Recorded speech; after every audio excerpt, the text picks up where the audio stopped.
Our MC had these crazy nightmares about creepy monsters. Then out of nowhere, he got deleted. But that was not the end. He woke up right inside the nightmare, a super sketchy place, packed with terrifying beasts. But he already knew how to handle these creatures, so he started hunting them, leveling up with every single fight. Now he is living a new life as an absolute beast hunter, and honestly, he loves it. So hit that subscribe button right now. To kick things off, we see a bizarre place with twisted trees and dark moss. The sky up above is completely opaque and gloomy. It's a place packed with creatures you'd never imagine seeing in your life. Almost getting eaten by one of those things, Jin lets out a curse. In the blink of an eye, the monster lunges forward to swallow him whole. Things get intense, and right then he thinks this might be the end. But it turns out the whole thing was just a really bizarre dream. Gasping for air, the kid remembers this has been going on for 12 years. That's 12 years feeling the pain of biting the dust every single night. Meanwhile, city life outside just keeps going on as usual. Without wasting time, he jots down the beast's weak spots in his notebook. Our MC gets up and claims he's already used to the pain of dying. Except staring at his messy room, he realizes the absolute worst part. For him, just trying to get some sleep became a brutal punishment. Whenever he closes his eyes, he falls right back into that nightmare. And when he dies in the dream, he wakes right back up in his room. Because of this, getting a good night's rest became an impossible luxury. Jin lets out a curse, completely fed up with his routine of suffering. Focused on breaking the cycle, he spent 12 years training combat and survival. Also, he won't be caught off guard when he goes back to the other side. Thanks to all that effort, the kid actually started lasting longer over there. However, the second he actually wakes up, it just keeps going. His biggest struggle is still the hardcore insomnia. Then he remembers a doctor's advice to find a hobby and just relax. Thinking about it, he tries to figure out what he actually likes. The truth is, the kid's only wish right now is to pass out completely. He just wanted a deep and peaceful sleep for at least one single time. Out of nowhere, his nose starts dripping blood. Right after that, the bleeding gets worse and his body hits the floor. Fading out slowly, his mind tries to process what was even happening. Just lying there, completely lifeless in his own blood. And then, his vision fades to black entirely. In the pitch black, he gets totally confused about what's going on. His entire body starts feeling incredibly light. Suddenly, all that heavy exhaustion just vanishes. Taking a deep breath, he feels a sense of real rest after 12 years. Right then, he wonders if he actually reached the end of the line. Opening his eyes, the scenery around him can only be the exact nightmare world as he leans against a tree trunk. Our guy notices he's back in the place where he suffered his whole life. Man, at that exact moment, his instincts scream on high alert. A giant lizard-like monster is right behind him, making things super tense. The beast focuses all its attention like it's looking for something. He thinks about the huge mess that happened in his actual bedroom. And it hits him, he probably kicked the bucket in real life. That's when things get serious because the rules of the game have completely changed. Getting up slowly, he realizes there's nowhere to run if he loses now. Without hesitating, he decides that this hellhole is his brand new home. Face to face, his mind is already mapping out a survival plan. Logic tells him to book it to a bright area that scares the beasts away. However, the kid just freezes in place. Gripping his weapon tight, he doesn't understand the urge building up inside. He's just totally sick of turning his back and running away. The big monster senses our MC's presence and locks eyes with him. Jin even wonders if this courage comes from a good sleep or his new body. Without any fear, he gets into stance to face the monster head on. At that, the giant lizard roars and charges right at him. Gripping his sword tight, every muscle in his body burns with adrenaline. It's a crazy instinct telling the kid to dive into the fight and secure his life, unleashing a totally brutal attack. Focused on the action, the MC checks out the damage he just did. The impact completely shattered the beast's defenses. It's game over for the creature, dropping lifeless as he takes a deep breath. A few moments later, the sky starts to clear up. Quickly, he walks up to the corpse to check it out. He cuts open the carcass, searching for the monster's core. Finding it, Jin grabs it and pauses for a quick look. The monster's core is literally glowing in his hand. Without a second thought, he just swallows the thing whole. Swallowing the thing down, he scans the layout of the forest. With a dirty face, he swears he'll survive this nightmare by force. Walking away from there, he starts planning out his next move. His first goal is finding a safe zone to avoid any surprises. A little while later, he stops by a tree to catch his breath. The forest was super quiet, with just a light breeze blowing. Closing his eyes right there, he just takes in the whole vibe.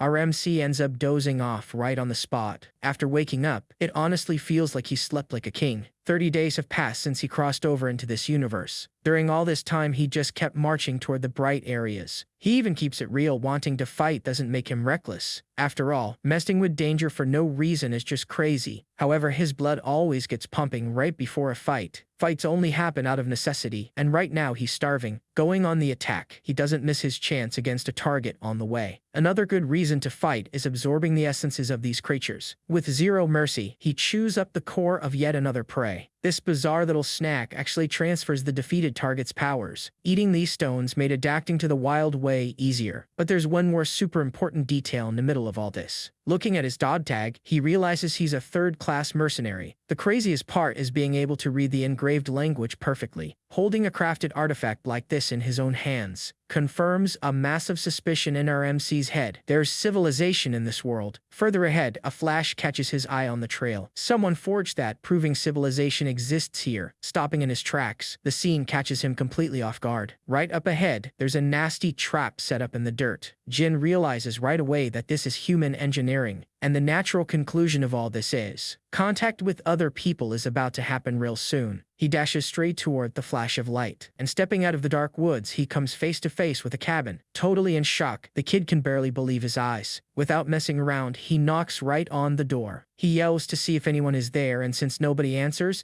he just walks in. Inside, an old book is just resting on the table. Jin grabs the thing and carefully checks out the cover. Reading the title, he blurts out, "Chronicles of the Demon Row?" That catches the kid completely off guard. After all, the entire history and the rules of the place are right there in those pages. It hits him that he really needs this journal to survive. Right then, the wooden door gives a loud creak. A hooded guy shows up, asking who he is. With a crossbow aimed right at him, the guy threatens to shoot if he doesn't answer. Deep down, the MC is glad to see someone but thinks he got mixed up. Raising his hands, he explains he just entered the isolated cabin out of curiosity. Except the old man is rude, telling him to beat it because they have nothing to talk about. Jin peacefully agrees, faking that he's about to leave. Before walking away, he places his hand right on the cover. With zero shame, he asks to borrow the thing and even offers to pay for it. The old guy stares right back and hits him with, "And what if I say no?" The truth is, the kid needs that manual so he doesn't bite the dust in this world. With his hand glued to his sword, the decision is pretty much made. He's gonna have to act like a real deal robber. Both of them get into a combat stance, locking eyes. Readying the crossbow, the tension is hanging by a thread. Even without knowing the old man's strength, the kid is sure he won't lose here. Silence takes over the room for a few tense seconds. Soon the hunter breaks the ice with a slight smirk. Admitting that no thief asks to read, the old guy introduces himself as Hector. Jin notices the dust has settled and drops his own name, Kim Waijin. To make things easier, our MC asks to just be called by his nickname. The host warns that the book stays there, but lets the kid read it in the cabin. But of course there's a price. He demands help with the chores in exchange for the favor. Just like that, our kid gets a temporary roof over his head. He spends the night right there, settling into the place. He notices the owner is grumpy, but has a good heart, and offers him some grub. Man, the emotion hits hard seeing a warm bowl of soup after so long. Tasting the food, he even thinks the old man is an angel. The old guy was getting ready to head out when our MC asks where he's going. Hector answers that he's on a revenge mission against a terrible beast. Seeing a strong dude like that sweating cold leaves our kid a bit uneasy. The target is definitely tough, and he just watches the old man leave. All alone in the house, he dives face first into reading the chronicles. The book explains that the whole mess started up in the Northern Empire, all because of a greedy king who opened a portal to another world. Rumor has it that this rift hid the truth of the universe and an insane power, but that's where the end of the world truly began. From inside it, a whole horde of monstrous beasts leaked out. 9 years was all it took for the northern region to become a demonic paradise. Trying to survive, humanity formed the Order Alliance and built giant walls. Closing the book, the kid's brain is just buzzing with information. He figures out that the knowledge in there is pure gold. However, logic kicks in. The further away from the darkness, the weaker the creatures get. Outside, Hector is running like a madman to the trees, heading back home. Jin has no idea about the dangerous hellhole he stumbled into at the start. Completely out of breath, the hunter slows his pace, totally exhausted. That's when things get serious. A whole pack of wolves surrounds the old man. Sweating cold, he raises his weapon, trembling with tension. With the giant beast getting closer and closer, ready to rip his head right off. In a quick moment, he turns around fast and gets into stance to attack, instantly shooting a rain of arrows in every single direction. With the monster leading the pack just tanks the arrows like it's absolutely nothing. Hector lets out a curse, seeing his attack didn't even leave a scratch. In the blink of an eye, he starts running back toward the cabin. Hearing the loud noise, our MC steps out of the cabin, already holding his sword. The old guy screams for the kid to run away and save his own skin.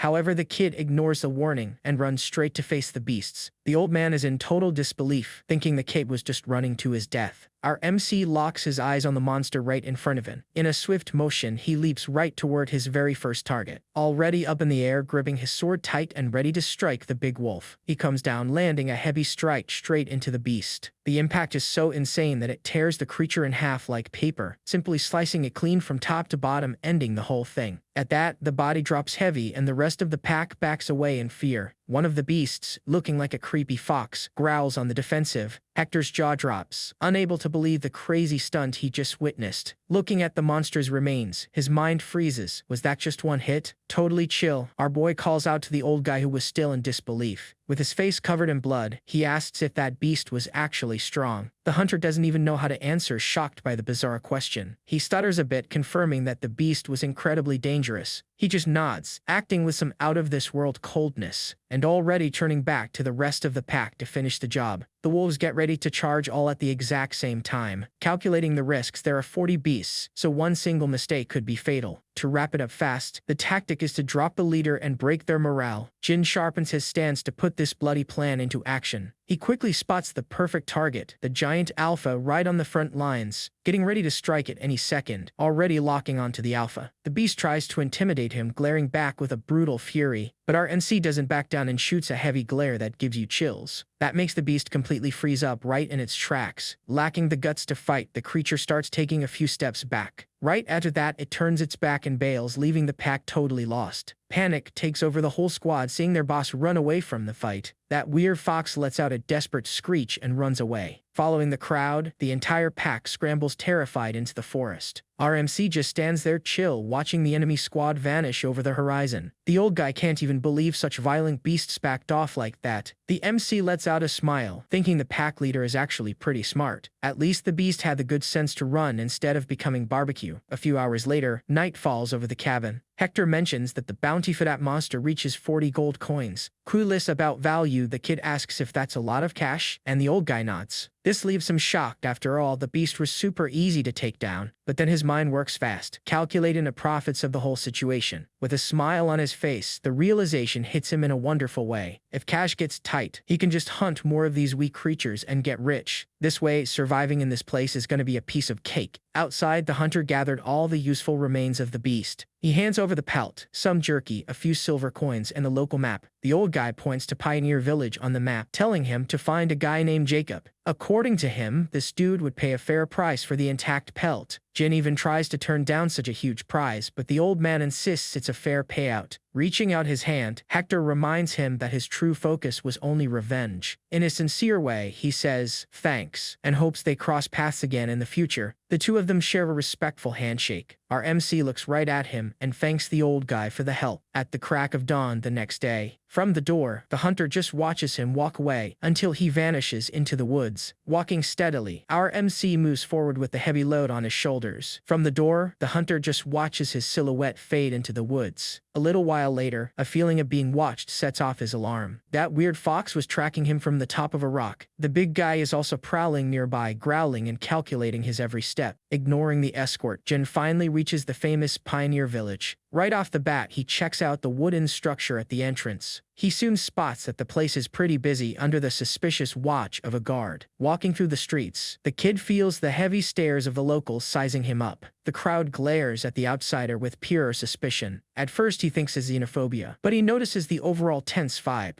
And it makes sense, after all, humans can be way more cruel than mindless beasts. With the map in hand, his destination leads him to a noisy tavern. The inside is buzzing with mercenaries drinking and laughing. Trying to keep a low profile, he watches the people talking at a table. Walking up to the counter, the bartender stares at him asking if he wanted a drink. He politely declines and immediately asks about this Jacob guy. Right at that moment, some crazy dude sitting right next to him claims that he is the exact person our MC was looking for. Our kid explains he was sent by Hector to sell a beast pelt. Shocked, Jacob almost chokes, asking if the old guy actually pulled it off. Seeing the guy's confusion, the kid thinks it's best not to deny the story. But when the pelt opens on the table, the scammer starts drooling over the pure material. The crowd around them stops to watch. Jacob flashes an ear-to-ear smile, full of hidden agendas. Faking pride, he lies, saying he always believed in the old guy's talent. except out of nowhere, the mood shifts, and his goons start closing in around Jin. Without showing any fear, our hero just wants to figure out what their play is here. Throwing the pelt on his shoulder, the scumbag tells him to beat it to save his own life. At that moment, the kid takes a deep breath and calls him a crook, demanding he honor the deal. Jacob laughs mockingly, claiming the theft is just a collection on past investments. According to him, the old guy's supplies caused a loss, and that pelt would be payback. Glaring at him, the urge hits hard to send the scammer straight to the afterlife. Luckily, the kid takes a deep breath, avoiding getting his hands dirty over a piece of leather. Right then, the scumbag throws his beer straight into the MC's face, saying he's lucky to even walk out of there alive. The kid takes the insult quietly, standing still like a statue.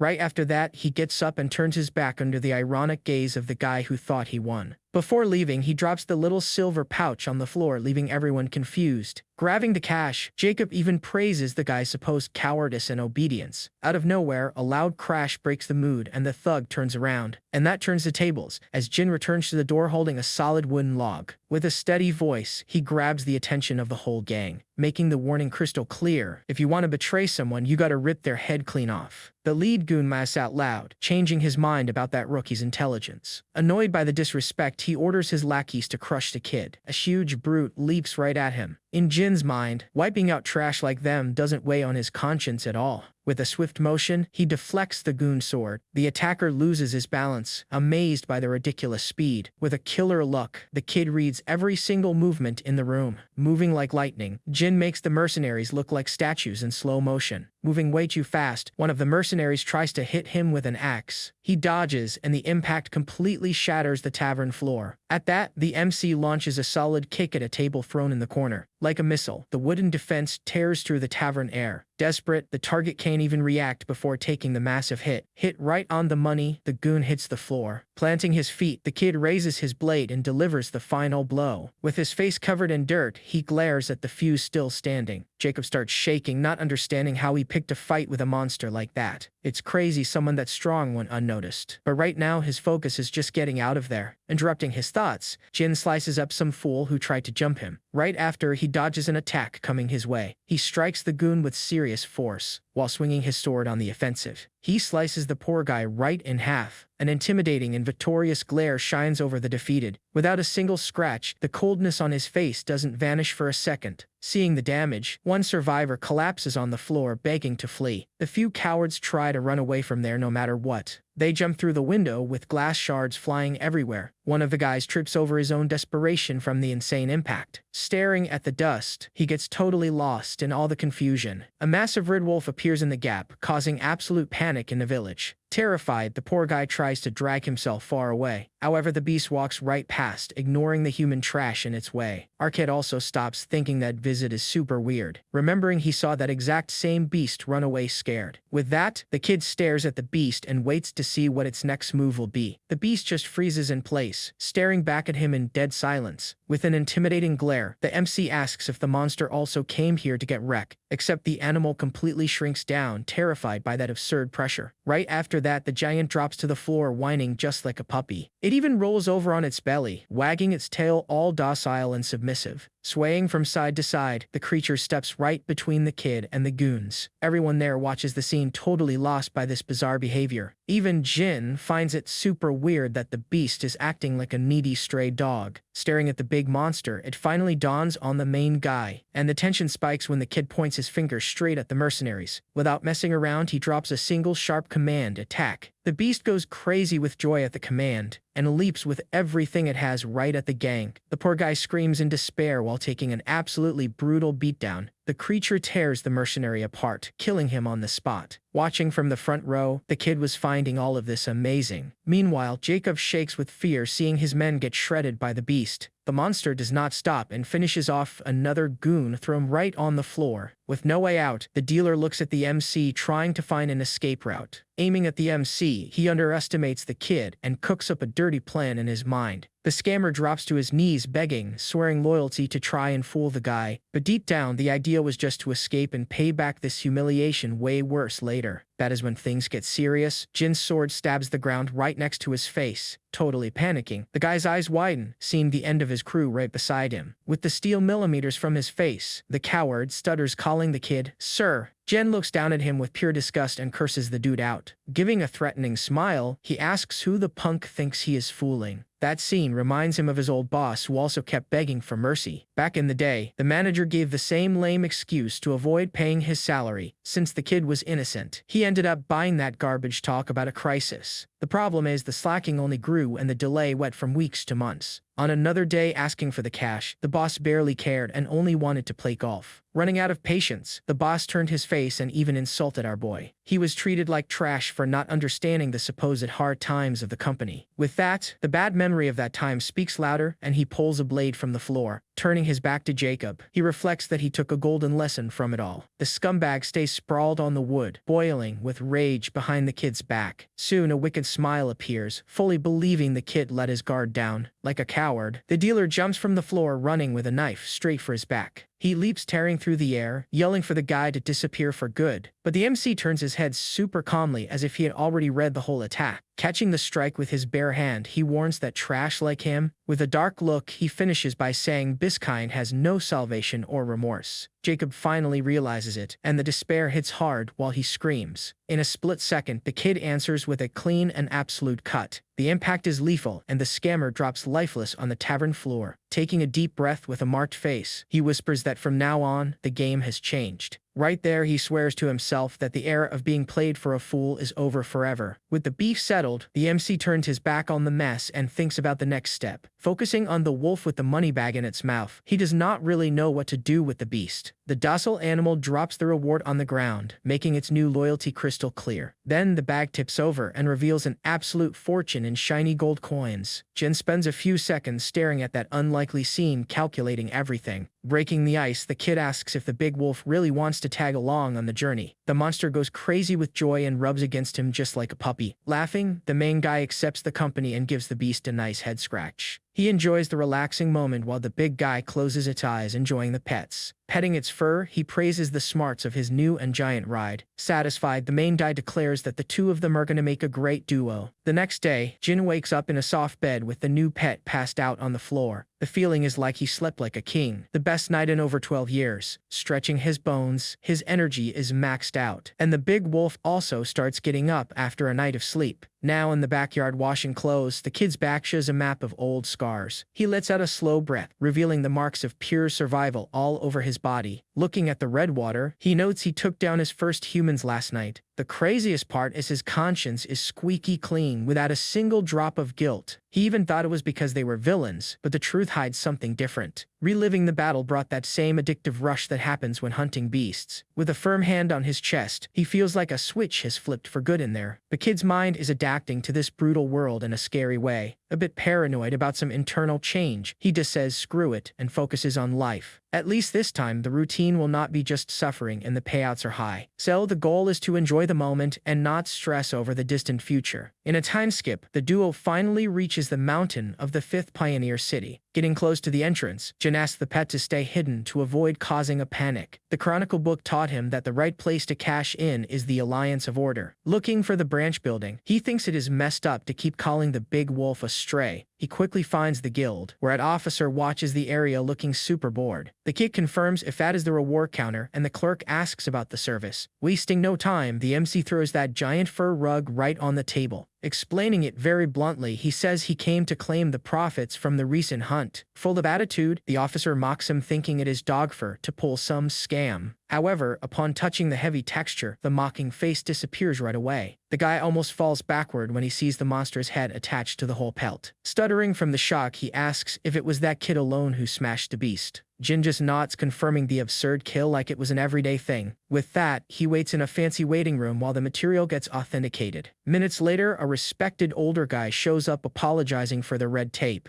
The boss confirms the kill is legit and drops a very heavy bag of cash on the table. Grabbing the jackpot, the MC's mind already calculates he has money for almost a decade. The shine of pure gold brings the shakes and a completely different kind of adrenaline. Without a doubt, he concludes that having full pockets is a damn good feeling. Cutting the joy short, the officer asks for permission to discuss another matter of interest. Straight to the point, the big shot wants to know if the kid is up for one more request. Quite intrigued, our MC questions the details of this mysterious offer. The mess is about a monster invading the local quarry and locking down the whole area. Freezing the bloodstone mining is simply wrecking the general economy. And the worst detail of this headache is that rumors say it is a super strong beast. Staring at the kid, the old man bets all his chips that he is the perfect savior. The kid quickly asks what kind of beast that is. With that, the old man warns that it is the crazy skull and is worth 70 gold coins. He freezes right away, remembering the book and that he already fought this beast. His mind pulls up the image of the giant beast wearing a hard skull on its head. It had a bone as dense as a rock and attacked like a complete maniac. Being way stronger than the wolves, the whole city's despair makes perfect sense. Our MC clenches his fist, remembering he died 28 times in their first fight. Curious, the officer questions if the kid can handle the job. Jin keeps a few seconds of silence weighing the idea, and flashing a smirk, he claims he just picked his next target. A little while later, he arrives at the giant quarry with machines thrown everywhere. Muttering to himself, he remembers the work stopped because of this pest. That gloomy vibe even gives him the chills, so it is better to clear the place fast. Except a bunch of mercenaries blocks the entrance and asks the kid to wait. The troop leader tells him to get in line because they got there first for the fight. Out of patience, the kid does not understand this crazy idea of a waiting list to hunt. Visibly awkward, the big guy tries to play it off by giving a forced smile. Soon he tries to recruit the rookie, offering an alliance to split the work. Calculating the risks, the MC realizes waiting will not work, but fighting makes it worse. Working as a team could even work, but the crew was already whispering about money. But with his resume of betrayals, trusting that kind of scum was not an option. Intrigued, he asks the real reason for the invite if the team is already full. The captain lets out a weak laugh, admitting that safety comes before glory. Saying he would help a lot, the guy drops the question, "You are strong, right?" Jin catches the sneaky tone and questions how the guy knows his level so fast. Pointing at the kid's pet, the older dude warns that this breed only follows fierce people. And from what they say, not even the Alliance tamed this beast, which shocks everyone. Totally lost. The MC did not even notice when the big dog left his hiding spot. The answer comes fast. A support girl was bribing the hound with some prime meat. Swallowing the piece, the beast looks at the owner as if wanting the group's approval. After taking a bite, the wolf tosses the other half of the snack toward the MC. The beast freezes and the whole team widens their eyes without understanding a thing. On the inside, Jin grumbles about the audacity of this giant gold digger. However, that dropped chicken leg was smelling way too good. Right away, he takes a dry gulp, sweating cold from pure craving. Staring at the grub, the absurd lack of seasoned food hits hard. His head even tries to fight it because eating floor scraps is rock bottom, but his stomach speaks louder and his hand almost steals the dirt-covered food. Noticing the scene, the mercenary girl holds out a fresh plate asking if he wants it. The kid freezes in place, caught super off guard by the kindness. Right there, the girl gains the status of an angel who came down to earth just to save him. Moving forward in the mine, the crew uses some hanging light stones to clear the route. The whole squad, with our MC in the middle, heads down into the darkness of the quarry. Man, in that moment, the flavor of the chicken destroys the dry beast meat from before. Walking beside him, the girl realizes that nobody has given their own name yet. The big guy says he is Captain Jonathan from the Black Marlin, and the girl is Claire. Jin gives a short nickname back, and the boss welcomes him, opening the floor for questions. With the alliance sealed, the leader gives a little smile of relief for having a heavy hitter. Soon they reach a giant chamber where they set up the nets, focusing on the ambush tactic. Looking at the blonde girl, he gives the green light to start the heavy preparations. Out of nowhere, the wind around shines differently and some mystic feathers surround the kid. Seeing the mage float with the magic book, he discovers how magic works around there. The kid thinks it is amazing seeing the power of the cabin manual coming to life up close. Focused on the spells, Claire casts a holy blessing for the sake of the team. A bright aura takes over the squad's bodies, lighting up the feather step. Smiling, the captain praises her, saying that support saves everyone's lives. Straight to the point, the girl warns that the extra gas only holds for 3 to 5 minutes. The captain yells, telling the crew to stand firm at the tactical base. Taking a deep breath, he dashes off to fetch the monster at the bottom of the pit. Jin watches the guy turn into the Flash in the open field and finds that technique broken. Staring at his partner, he wonders if he could manage to cast spells if he had training. But the scream from one of the guys in the group kills the vibe, warning that it is coming. One mistake and everyone bites the dust. So the message is to tighten the trap and focus on staying alive. Glancing over the terrain, the kid approves of the method of luring the prey into the web. Except the doubt hits if an ambush like this can tank the fury of that absolute unit. Suddenly, Jonathan flies right over that tough-shelled freak that comes charging in. In the beast's sights, the guy drops the command for the rearguard to set the trap. Slippery as an eel, the captain slides across the floor, dodging the beast's charges. The crew over there yells to get ready and trap the monster. Under pressure, they drop the thick net straight onto the creature's head. Everyone pulls the rope like crazy, wanting to stop the brute's power. The knot chokes hard, and through the holes the beast's eyes burn with pure hate. Hyped up, Jonathan authorizes the front line of spears to pierce the restrained target. Showing no mercy, the wall of weapons rips through the wind looking for the fragile hide. Driving the steel with hate, the spikes try to punish the side of the trapped beast. And that is when the tables turn. The beast just lets out an annoyed roar, completely unharmed. Things went bad. The beast sweeps to the cave, dragging the squad across the floor. The brute ignores the cables and turns the crew into a tug-of-war joke. Jin watches closely, and it hits him that their defense completely blew up. That group does not have enough leverage to stall so much angry muscle. Desperate, a poor guy screams for backup, yelling to hold on and keep the target in place. The giant brushes off the pulls and starts tearing the net to break free. Letting out a heavy roar, the killer instinct stamped on its face, and the net tears completely. The giant locks eyes on the mage and gets ready to charge. Claire freezes in shock, staring at the killing machine loose right in front of her. Without hesitating, our MC shoots through the air like lightning, buying into the fight. He grabs the monster by the horns, trying to stop it. Our boy was being dragged away due to the strength of the beast. In the final millisecond, his bare hands grab hold of one of the horns. The impact is violent, but the runaway truck just comes to a dead stop right against him. Claire screams in despair, warning that it was way too risky. Not even trembling, the kid calms the blonde, telling her to chill her mind. Focused on the blind fury of the beast, he finds the exact sweet spot of the troglodyte. With a wide smile, he claims to the mage that he knows how to bend that type. Right there, by pure force, he humbles the giant mass, overpowering the charge by the horns. Without warning, he throws the beast's big head backward. The jolt throws it off balance, opening a gap in its defense. With that, the MC aims his sword at the monster's neck without mercy. Using all his strength, the strike connects, throwing him backward. However, the kickback hits the kid, proving he needed more weight on that chassis. It hits him that the brute force of that bone tank is absurd. Boiling with rage, he blames himself for slipping up for free. But out of nowhere, a magic glow covers his body, leaving the kid confused. In the back, the mage holds her hand out, showing that support has arrived. The kid feels his body super light, like taking 70 pounds off his back. Smiling, Jin figures that with this help, the plan in his head will run smoothly. With that, the captain even tries to help, but gets yelled at to stay back. The big guy freezes mid-run, without understanding a thing about that reaction. Full of that energy, the MC keeps it real, saying that right now, it is way easier to settle the beef alone. Going on the attack, he remembers that taming this beast just takes a few tricks. Deep down, the beast is nothing but a giant jacked boar. The creature runs like a missile, but does not know how to steer properly. Taking advantage of the flaw, he dodges the strike, jumping right over the brute. With zero brakes, the beast smashes its face right into the rocky cave wall. Desperate, the target tears up the floor, trying to stop its own weight. After a lot of damage, it finally drops to the ground, kicking up a dust cloud. Jin sees that Claire's magic made the beast's life harder and preps phase 2. Looking at the huge tusks, he realizes the horns are like the big monster's arms. But since that bone is hard as steel, the play needs to be very different. The perfect target is going to be straight at the unprotected snout. In a surgical strike, he hits the big nose, making the beast roar in pain. Now, any movement will trigger an unbearable pain. Without missing a beat, the kid pushes forward with everything to finish the humiliation. The sword easily tears the hide on its legs, which are totally on the defensive. He rides the momentum and, already aiming at the other leg, cuts it too. Super focused, the MC slices the target's side in a sequence of fast cuts. With a smug smile, the kid is already absolutely sure of his triumph. Far away from there, the mercenary group runs back to the arena in high tension. Getting there, the captain freezes in shock, but the mage just wants to find their ally. However, when she turns her head, she bunks into a wall, blocking the path. The kid's pet marks his territory, growling and putting a lot of pressure on both. Holding his partner back, the big guy finds that protective stance super weird. In her mind, the giant beast is forbidding anyone from interrupting the duel. Soon, Jin emerges from the dark mine, and the big dog clears the way instantly. Claire runs over, relieved, asking about the beast, while he hides his hunger for cores. Man, at that moment he drops that the threat is gone, leaving them totally lost. Pointing at the ground, he jokes that there is only a pile of pork left for dinner. The two drop their jaws, not believing a hunter soloed the monster like that. Suddenly, the giant pet seems to sniff something out. The beast soon starts growling, while the group leader is left completely clueless. And would you look at that? Another bone tank emerges from the tunnel. Huffing heavily, the creature shoots the crew a look of pure fury. The old man yells the warning of one more enemy and orders everyone into position. But the support girl pulls the guy and asks him to look a little closer. Pointing into the darkness, she notices tiny shadows behind the huge beast. Two little bone-faced pigs peek from behind their mom, making a cute noise. The giant female lets out a low roar, making it clear she wants no beef. Completely still, the MC and his pet just watch the scene play out. With that, the mom turns her back and starts guiding the cubs to the mine exit. The whole team just stands there watching the bizarre family take off. Jaw dropped, the boss cannot even believe they bailed without a fight. The blonde assumes the cave was their nest and even feels a little bad for them. Sighing in relief, the kid is cool with them leaving in pure peace. A few hours later, the crew is already partying in the 5th Pioneer City. The hangout spot is a packed tavern and perfect for downing some mugs. Raising his glass, the captain toasts to the successful job and everyone's survival. Full of joy, he announces the best time of the night, the treasure split. The mercenaries cheer, thirsty for the cash that just hit their pockets. Jin and Claire look at the bags, and the mage finds the gold amount way above normal. Laughing, the old man confesses he pulled a fast one to squeeze out more silver. The excuse was that having 2 monsters and cubs drastically raised the risk level. Super proud, he tells them he pulled 110 shiny coins for the group. The kid raises an eyebrow, remembering they did not even hit the mom and still profited. Letting out a chuckle, the sneaky guy admits there was a slight exaggeration at the guild. The troupe laughs and claps for the boss, since a lie that pays turns into truth. Watching the little show, the MC thinks the crew is a real trip. With that, the big guy's heavy hand lands on the kid's shoulder to give a message. The leader lays it out that half the gold goes to the rookie and checks for complaints. Caught off guard, the kid cannot even believe this giant amount. Keeping it real, the old man reminds them the team would be 6 feet under without him. Since the prize multiplied from the scam, the math works out beautifully with everyone's approval. The rest of the team gives a thumbs up, confirming the fair slice was really his. Scratching the back of his neck, Jin concludes the support and the net also saved a lot. He thanks them from the heart and even says he will cover the open bar for the party. The crew goes wild and starts draining the bottles, promising to put a dent in his wallet. Out of nowhere, a drinking contest starts, which looks like it will last all night. In the middle of the mess, the MC finds it weird seeing the blonde sneaking out the door. Asking where she is headed, she answers calmly that she needs to focus on her magic training. Right away, the curiosity hits him to understand this addiction to studying after a fight. Already outside, the mage meditates under the full moonlight with a beautiful aura around her. Super focused, the magic power overflows from her, lighting up the dark. From afar, the kid finds her discipline absurd after almost dying. That mystery of pure magic leaves the kid's head boiling with interest. The thought of casting spells starts to look like an excellent plan. When the sun comes up, he asks her for mentorship, and she happily agrees right away. What if he could keep a trick like that up his sleeve for future fights? Seeing he found the yes too easy, she confesses she was already looking for a way to return the favor. The girl mentions he saved the whole group and that passing on knowledge is the bare minimum. And she even throws some shade, saying the mercenaries do not take good care of their support. Killing the mood, the captain reminds them there is no time because they leave in 2 days. The blonde suggests he travels along, but the old man says there is no reason for that. Full of talk, the leader fakes not wanting to hold back a lone wolf like him. The MC catches the whole act, noticing the guy wants to lock him in covertly. Playing along, he asks their destination and finds out it is the 4th Pioneer City. With a straight face, he makes up that he was heading exactly there and asks for a ride. Giving the lame excuse of learning magic, the duo realizes the rookie took the bait. The jewel is super hyped about the coincidence, happy to have a tank in the group. With a smirk, Jin just accepts that the trip will now be in good company. A little while later, the whole convoy hits the road following a giant cargo beast. It was a Tarascok, an absurd beast tamed for humans to travel across that map. Staring at the beast, the kid remembers the chronicles and sees they used the giant as a horse. The captain already yells for the crew to pick up the pace because the trip will be long. Halfway there, Jin meditates with Claire and reflects on how boring it is to learn something new. Thinking about it, the worst part of leveling up is the boring and repetitive training it takes. In his memory, any skill only unlocks through pure repetition at a super slow pace. Even worse is when the progress stalls and repeating the same training becomes a huge punishment. Except dealing with suffering has been the kid's routine for a long time now. 12 years fighting for his life in that nightmare left his mind completely bulletproof. Focused under the moonlight, the MC keeps pushing his own limits. Smiling, he accepts that the rule is to keep trying until his stuff works. And would you look at that, a blue spark pops out of nowhere right around him. Claire jumps for joy, confirming he felt the magic, and he figures it must be the so-called mana. It took 10 days just to make it click, proving that this stuff is really complicated. The blonde jokes that he was kind of slow but praises him because many do not even get there. Without losing momentum, she pulls some flasks from her backpack to start the next step. This super weird blue liquid goes into a small bowl. Smiling, the girl kneels on the floor and tells the kid to take off his shirt without stalling. Caught off guard, he completely freezes, not understanding the boldness of that request. Under the moonlight, Jin takes off his shirt, while the mage dips her fingers in that weird water. The key questions what the plan is. There, touching his back, she explains she is going to open a path to inject the mana. A magic drawing lights up on his skin, and the girl asks him to focus on the feeling. Pretty tense with the idea, the kid just nods his head. Right away, the energy starts invading his body through the mark. That surreal force takes over everything, leaving him completely speechless from shock. The feeling of power and adrenaline beats anything in his entire life. Deep down, he senses something thicker than his own blood flowing. The mage checks if it all went well, and he guarantees the current is running wild in there. Confirming the success, she lists the 3 basic steps to learn how to cast. First is feeling it, second is storing it in the body, and finally actually using the power. Since he already cleared phase 1, the 2 skip straight to storing the energy. The blonde tells him to hold his breath and create an empty space near his heart. Dripping with sweat, the MC closes his eyes, seeking absolute control of his body. Soon she releases the heavy load of pure magic flying straight into his back. The mystic symbol boils, pulling everything inside the kid at an insane pace. Man, at this moment, a gruesome vision of a bug-style monster invades his mind. This bizarre creature starts shaking as if he were suffering in pain, shrinking its sharp arms. The beast screams in agony in a tense nightmare. The beast's eyes lock onto a way worse threat right there in front of it. Out of nowhere, the focus shifts to a pair of bloodthirsty eyes loaded with evil. Outside his mind, Claire feels a rotten presence killing the vibe and finds it all weird. A hidden force throws the girl backward, cutting the connection right away. Terrified, she sees her own essence being forcefully stolen by the mark on his back. In total panic, she screams that the kid is draining all her life non-stop. In a brief moment, the big wolf racks its tail around the mage's waist and pulls her. Out of pure instinct, the big wolf jumps in and moves the mage far from danger. She can hardly believe the giant monster came to the rescue. The guard dog takes an aggressive stance, setting up a barrier against the MC. Crying from the scare, the blonde understands the creature felt the heavy threat and acted. Soon Jin's voice breaks the silence, calling for her with his sanity back. Worried about the fall, the kid gets up wanting to know if she got hurt. Still shaking, the mage concludes she bumped into her partner's gruesome mental world. This phenomenon happens when a guy's soul and history take shape in an isolated space. Deep down, the look of this universe fully reflects the life the person has lived. The mystery is how such a dark nightmare ended up inside that kid's head. Without beating around the bush, she gets up in his face, demanding the raw truth. Staring at the kid, the support drops the bomb. Did he swallow a monster core? Totally lost in the scolding, Jin repeats the word without getting the weight of the situation. After she explains about the beast cores, he casually admits he eats them all the time. The girl freaks out and shakes him, demanding the exact amount of this bizarre snack. Scratching his head, he confesses he has been swallowing them for about 10 years in the thousands. Chilling, he just asks what the crisis is, getting an insane scream in response. She lays the truth on the table, warning that any human doing this madness, the destiny is either kicking the bucket on the spot or turning into a corrupted freak. Hearing the warning, the kid is shocked and his heavy vibe takes over the room. That cursed world is ruled by a thick energy called karma. When creatures suck up this dirt, they gain completely sick powers. Basically, the monster's core is the pure juice of this concentrated cursed magic. On the trip back, the support's mind cannot shut off from the absurdity she just saw. A bug stays in her ear, bringing back memories of a dark priest. Back in the day, many crazy cultists treated karma-filled monsters like angels. This cult did heavy rituals, sacrificing people and eating the crystals like maniacs. Comparing the stories, the kid's absurd diet matches that legend perfectly. In her head, the terror of traveling next to a shadow follower pops up. However, logic speaks louder, since a villain would never admit their secrets like that. The problem is the kid's attitude is still way too weird for her. After all, who in their right mind would think it is cool to swallow a raw gutstone? Keeping her eyes on the MC, the girl keeps racking her brain to crack the mystery. He is a bizarre box of surprises that just copied the lifestyle of the other beasts. Running to his side, she declares the joke is over and he needs to go on a diet. Secretly, he doubts the lecture, since he is sitting right there buff and alive as can be. But remembering the pleasure of crushing goons, a bitter doubt arises deep in his soul. The cruel question remains, is all that coldness the karma messing with his head? Promising to watch his menu, the answer is a nice ear pull from the mage. The blonde warns that besides death, too much karma will completely block spells. Shocked about the magic block, he gets scolded for caring more about that than his life. Sighing, she calms the guy down, revealing the problem is only for creating pure spells. To his relief, the famous bodily mana arts should still work just fine. Totally in the dark, the MC repeats the term, wanting to understand the difference. After a few days, the convoy reaches the fourth pioneer city packed with giant buildings. Right in the center of the place, there is an army of mercenaries focused on a glowing pillar. Seeing the crowd, he finds it weird, but the support warns the mission there is out of the curve. The big difference is the presence of the elite themselves bossing the whole mess around. Rocking full armor, the renowned Knight Raymond commands everyone's attention. Right away, the kid feels the crushing weight the silver old man carries on his back. It is clear that the guy's aura humbles anyone there, and that he is not a common dude. Asking the captain the reason for the fuss, he finds out the money comes from the Golden Wolf. Innocently, Jin figures it is the name of some big bug, almost giving the mage a heart attack. She judges the kid's bubble and concludes he is a machine made only for hunting beasts. Jonathan drops the truth. That nickname belongs to the richest and most influential tycoon around. But he quickly mentions that the rich dude kicked the bucket not too long ago. The kid immediately suspects foul play, and the captain confirms the rumors are flying wild. Trying to understand all the fuss, Jin finds out the inheritance went to 2 heirs. Now the crew's big mission is to escort all that heavy cash to a safe zone. To move that much wealth around, it makes total sense to gather an army of guards. A loud voice cuts through the hall calling the Black Marlin to step into the circle. Jonathan gets super hyped, pulling the rookie by the arm, leaving him totally lost in the situation. Then the old man introduces the kid as the team's trump card who crushed giant beasts. Soon the crowd around whispers, doubting the nice guy look of the new recruit. He finds the bizarre nickname weird, but the captain asks for patience and to trust the plan. Facing them, the holy big shot shoots a heavy glare in complete silence. Breaking the ice, he sets the prize at 100 gold and warns they leave at sunrise. The leader pulls the super happy kid, who was shocked by the cash, just to carry some bags. But the old man explains the fame trick, where half the payout comes from the weight of his name. Basically, the rookie's scary title was the perfect bait to pump up the price. With a smile, the leader says the crew calls him that for smashing beast skulls. Hearing that, the kid thinks the guys have awful taste for coming up with war names. At the end of the day, the troop cheers for the money and he totally accepts his brawler rep. The strategy now is to use all that clout to try and learn the rare mana arts. Hours later, things get wild at the camp with a fighting tournament going down. 2 meatheads trade punches in the arena while the crowd goes wild cheering. Without any mercy, one of the fighters lands an elbow right in his sparring partner's face. Claire asks if he is really going to fight there, and the kid brings up the officer's techniques. He wants to put on a great show to catch the elite's attention and steal their secret. After all, the journal said that this holy class is totally obsessed with powerful warriors.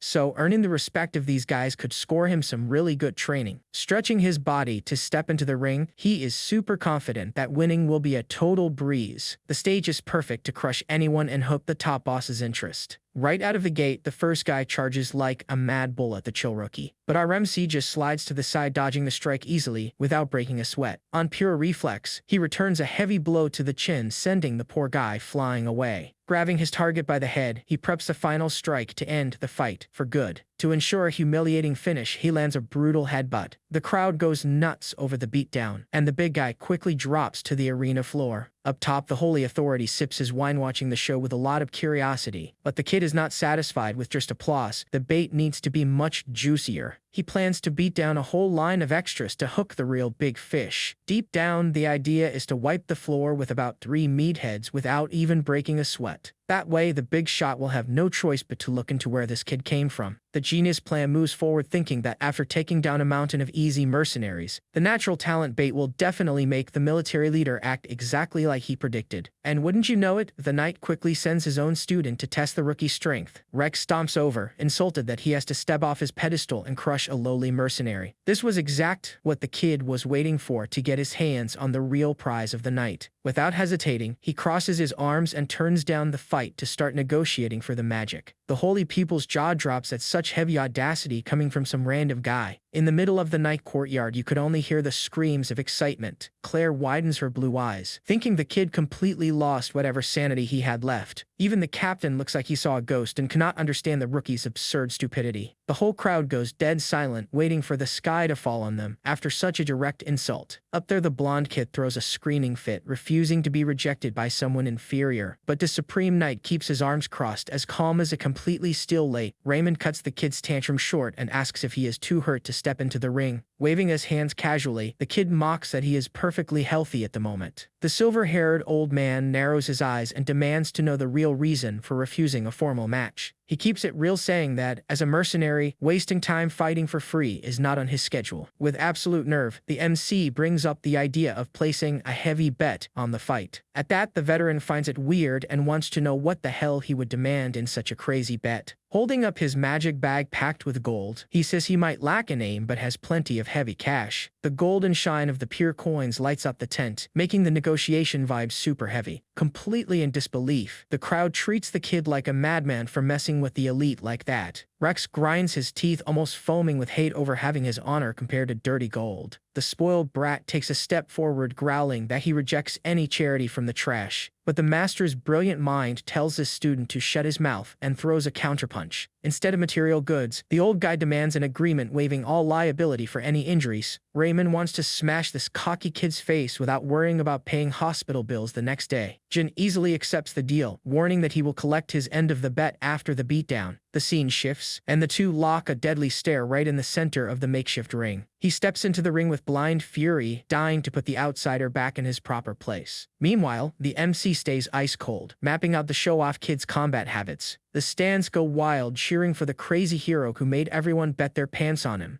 Jonathan sweats cold, telling him to tap out if things get ugly, but the MC brushes it off. With zero fear, he promises right in front of everyone that crushing the rich boy is a guaranteed win. Before the bell rings, the blonde kid asks his master for permission to fight with real killing intent. The master gives the full green light, knowing the mysterious opponent will not drop on the first hit. Taking a deep breath, the student gets ready to fight for real. Man, at that moment, the crowd goes nuts, seeing this mana art up close for the first time. Then the preppy kid blasts forward, boosted by that mana slicing right through the wind. In a matter of seconds, the entire distance is covered in an insanely violent charge. Jin notices right away that the kid's speed would easily crush any thug around there. The heavy fist comes buzzing in, hot and focused, aiming to rip his head completely off. Reading the lethal force of the strike, the kid realizes that getting hit right now means a one-way trip to the coffin. That only ramps up his greed to snatch that precious physical magic technique for his own arsenal. But using his usual monstrous reflexes, he pulls his chin out of the collision zone at the very last second. Without even blinking, his opponent throws a second heavy energy punch non-stop. Trying to block it, the kid's arms feel the heavy beating, getting pushed back by the sheer impact. With a busted lip, the rich boy mocks him, acting like he is trying to remember if his name was really Jin. Super arrogant, he warns that some wild beast should fear the holy strength of the elite. Jonathan gulps hard, seeing the golden steamroller, already hurting over the gold they bet. The support girl squeezes her hands, sweating cold with despair, watching her ally take a passive beating. From afar, the Supreme Master silently watches the match, noticing something very weird about it all. He fakes fighting for his life, just dancing around the hurricane of punches without actually fighting back, cushioning the magic's impact through pure defensive skill across the tight space of the arena. Raymond furrows his brow, sniffing out a serious inconsistency in the middle of all this acting. Before the bet, that same outsider was crushing meatheads with just a real destructive flick. But this fake weakness looks way too forced,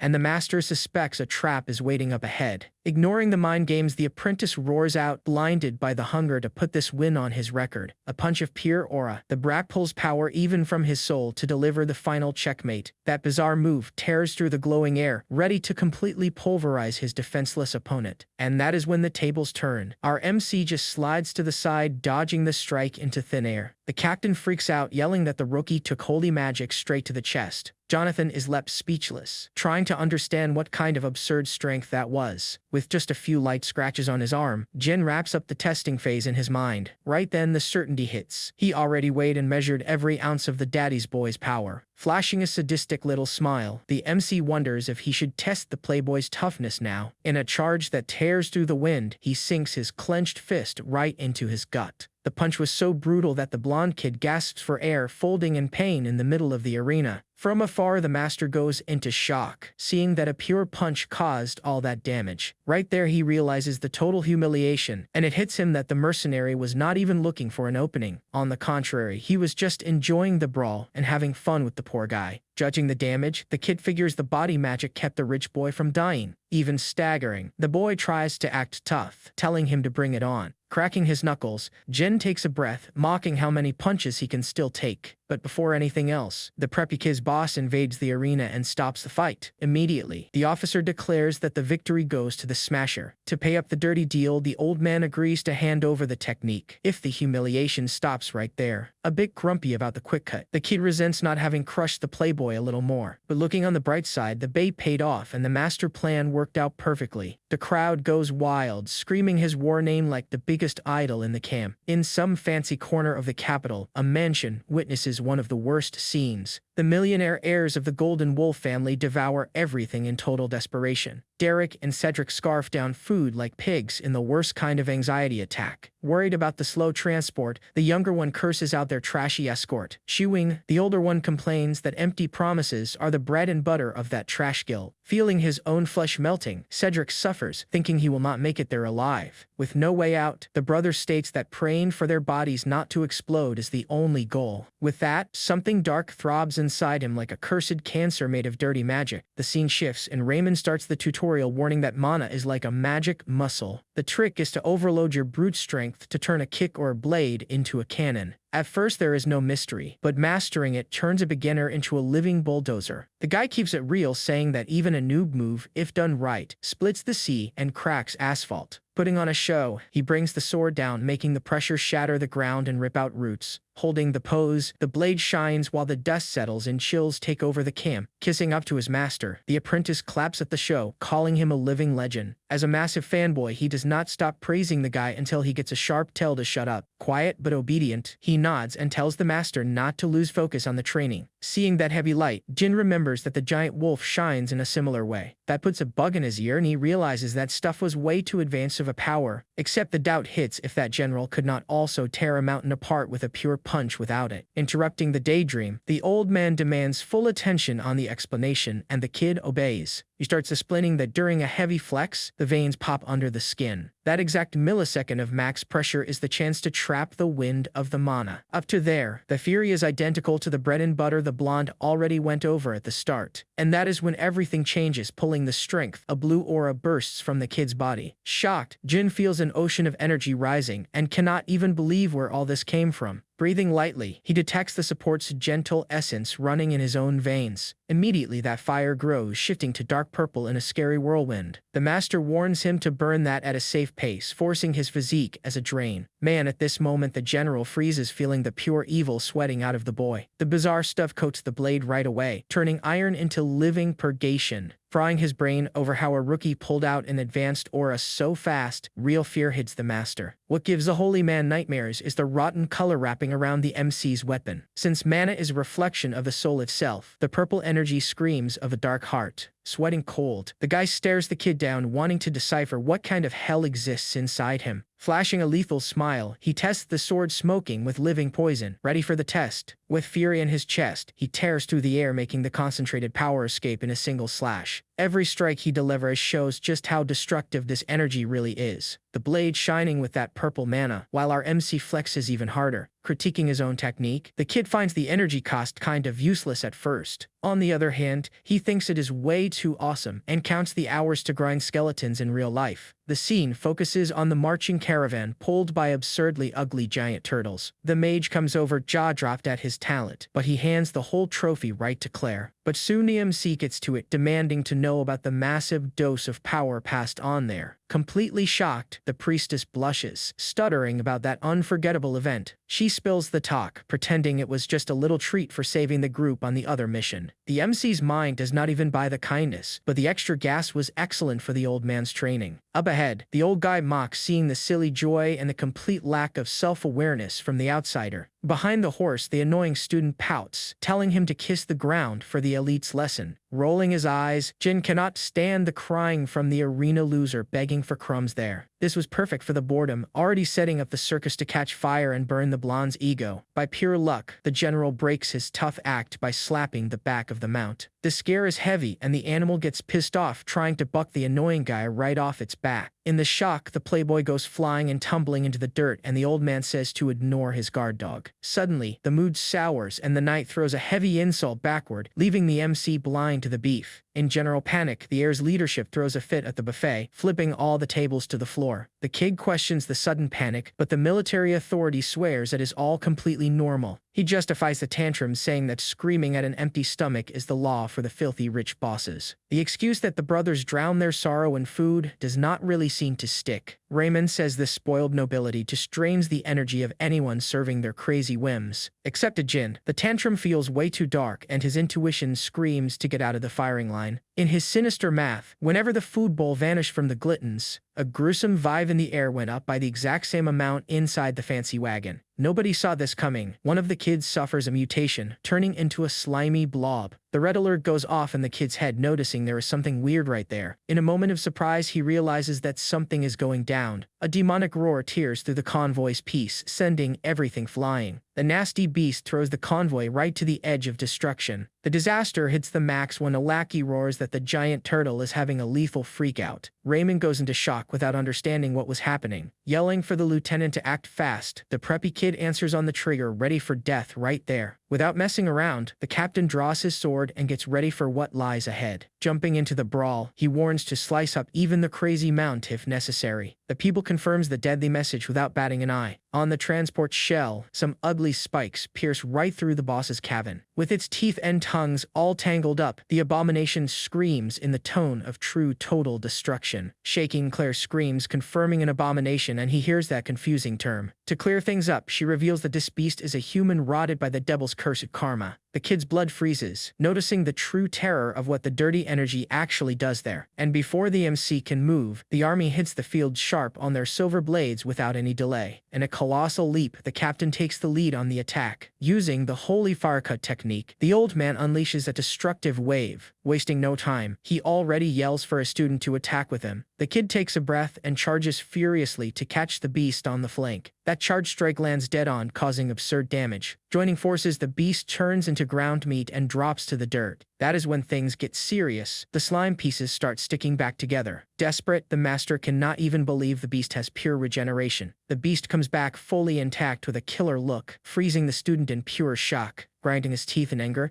the blonde kid can only curse the situation. The monster attacks the general's pupil, devouring him completely, leaving only the severed arm still holding on to the sword. Seeing that, the MC freezes in shock at the brutal violence of the scene. In the back, the mage and the rest of the team shake in their boots with zero reaction. Furious, the old man curses out loud over the failure to protect the team. Without thinking twice, he takes off again straight at that cursed slime. Firing up his power, the colossal attack slices the abomination one more time. The beast roars in agony while getting ripped in half by the heavy pressure. However, upon hitting the ground, despair hits hard, seeing his student getting swallowed. He tries to search for the kid, begging him to hold on a little longer. Trapped in a nasty tentacles, the master yells that it is not time to throw in the towel. Feeling the tense vibe, our hero clenches his teeth and decides to step in. Out of nowhere, a rain of tentacles charges to swallow the cornered officer. And with that, Jin dashes through the danger like lightning, grabbing the silver-haired old man. With pure strength, he yanks the general right out of that deadly danger zone. Right after, he tosses the guy onto solid ground far away from the big monster. The troop goes into panic, thinking the end of the world just arrived right there. Oblivious to it all, the puddle of flesh squirms, getting even more disgusting. Hearing that roar makes it click. The target was once a normal guy. A dark doubt hits. Will the crystal diet turn him into the exact same thing? Except stressing out does not save lives. The goal is to crush the slime first. Chill about his own strength, he dodges the attacks while jumping into the fight for real. Drawing his sword, the hero faces the endless nightmare of regeneration. Logic says that fighting head-on like this will just drain everyone's gas. Right now, the plan is to hunt for a weak spot to save energy for the final blow. Moving way too fast, he charges in to punish that smile full of fangs. The blade block holds the impact, but the brute force pushes him backward. Even getting dragged far, he digs his feet into the dirt to keep his fighting stance. Noticing he got hit, he drops an angry curse at the beast's broken pressure. Suddenly, a spear tears through the air whistling and pierces the mountain of flesh. It is the captain jumping into the fight, spinning his heavy weapon to slice the whips. The big guy yells that the crew is ready to sacrifice themselves, earning the MC's respect. From behind the group, the blonde opens the journal and starts a really strong chant. Glowing, she declares that the team's weapons will punish the evil in the arena. Thanks to the magic buff, the spears glow ready to destroy the tentacles. A soldier notices the healing failing and tells everyone to slice it up to stop it from rejoining. Hyped up by the teamwork, Jin roars, feeling the combat adrenaline rising. Flashing that excited smile, he notices the crew totally embraced the deadly mission. Out of nowhere, some dark blood drips to the ground, staining all the grass right there. The mage's support weakens the beast's armor and it starts melting alive. But the kid's instincts scream that the target's shape is turning into something else. That mountain of flesh convulses, forming a face that gives some serious chills. Man, at that moment, a giant pressure rises and the monster takes on a new form. The captain almost falls backward, seeing faces popping out of the beast's back. To make it worse, they are the exact faces of the spoiled rich boys they were protecting. Boiling with hate, the beast fires a barrage of tentacles sweeping across the camp. The mess gets ugly as it pulls all the dropped flesh to stick right back onto its body. An ally screams in anger, warning that the monster is trying to recover its lost parts. Sucking up the pieces, the abomination swells up and gets twice its previous size. Showing zero fear, the MC flies in, aiming a slash right at the monster. The monster tries to counter the attack with its giant arm.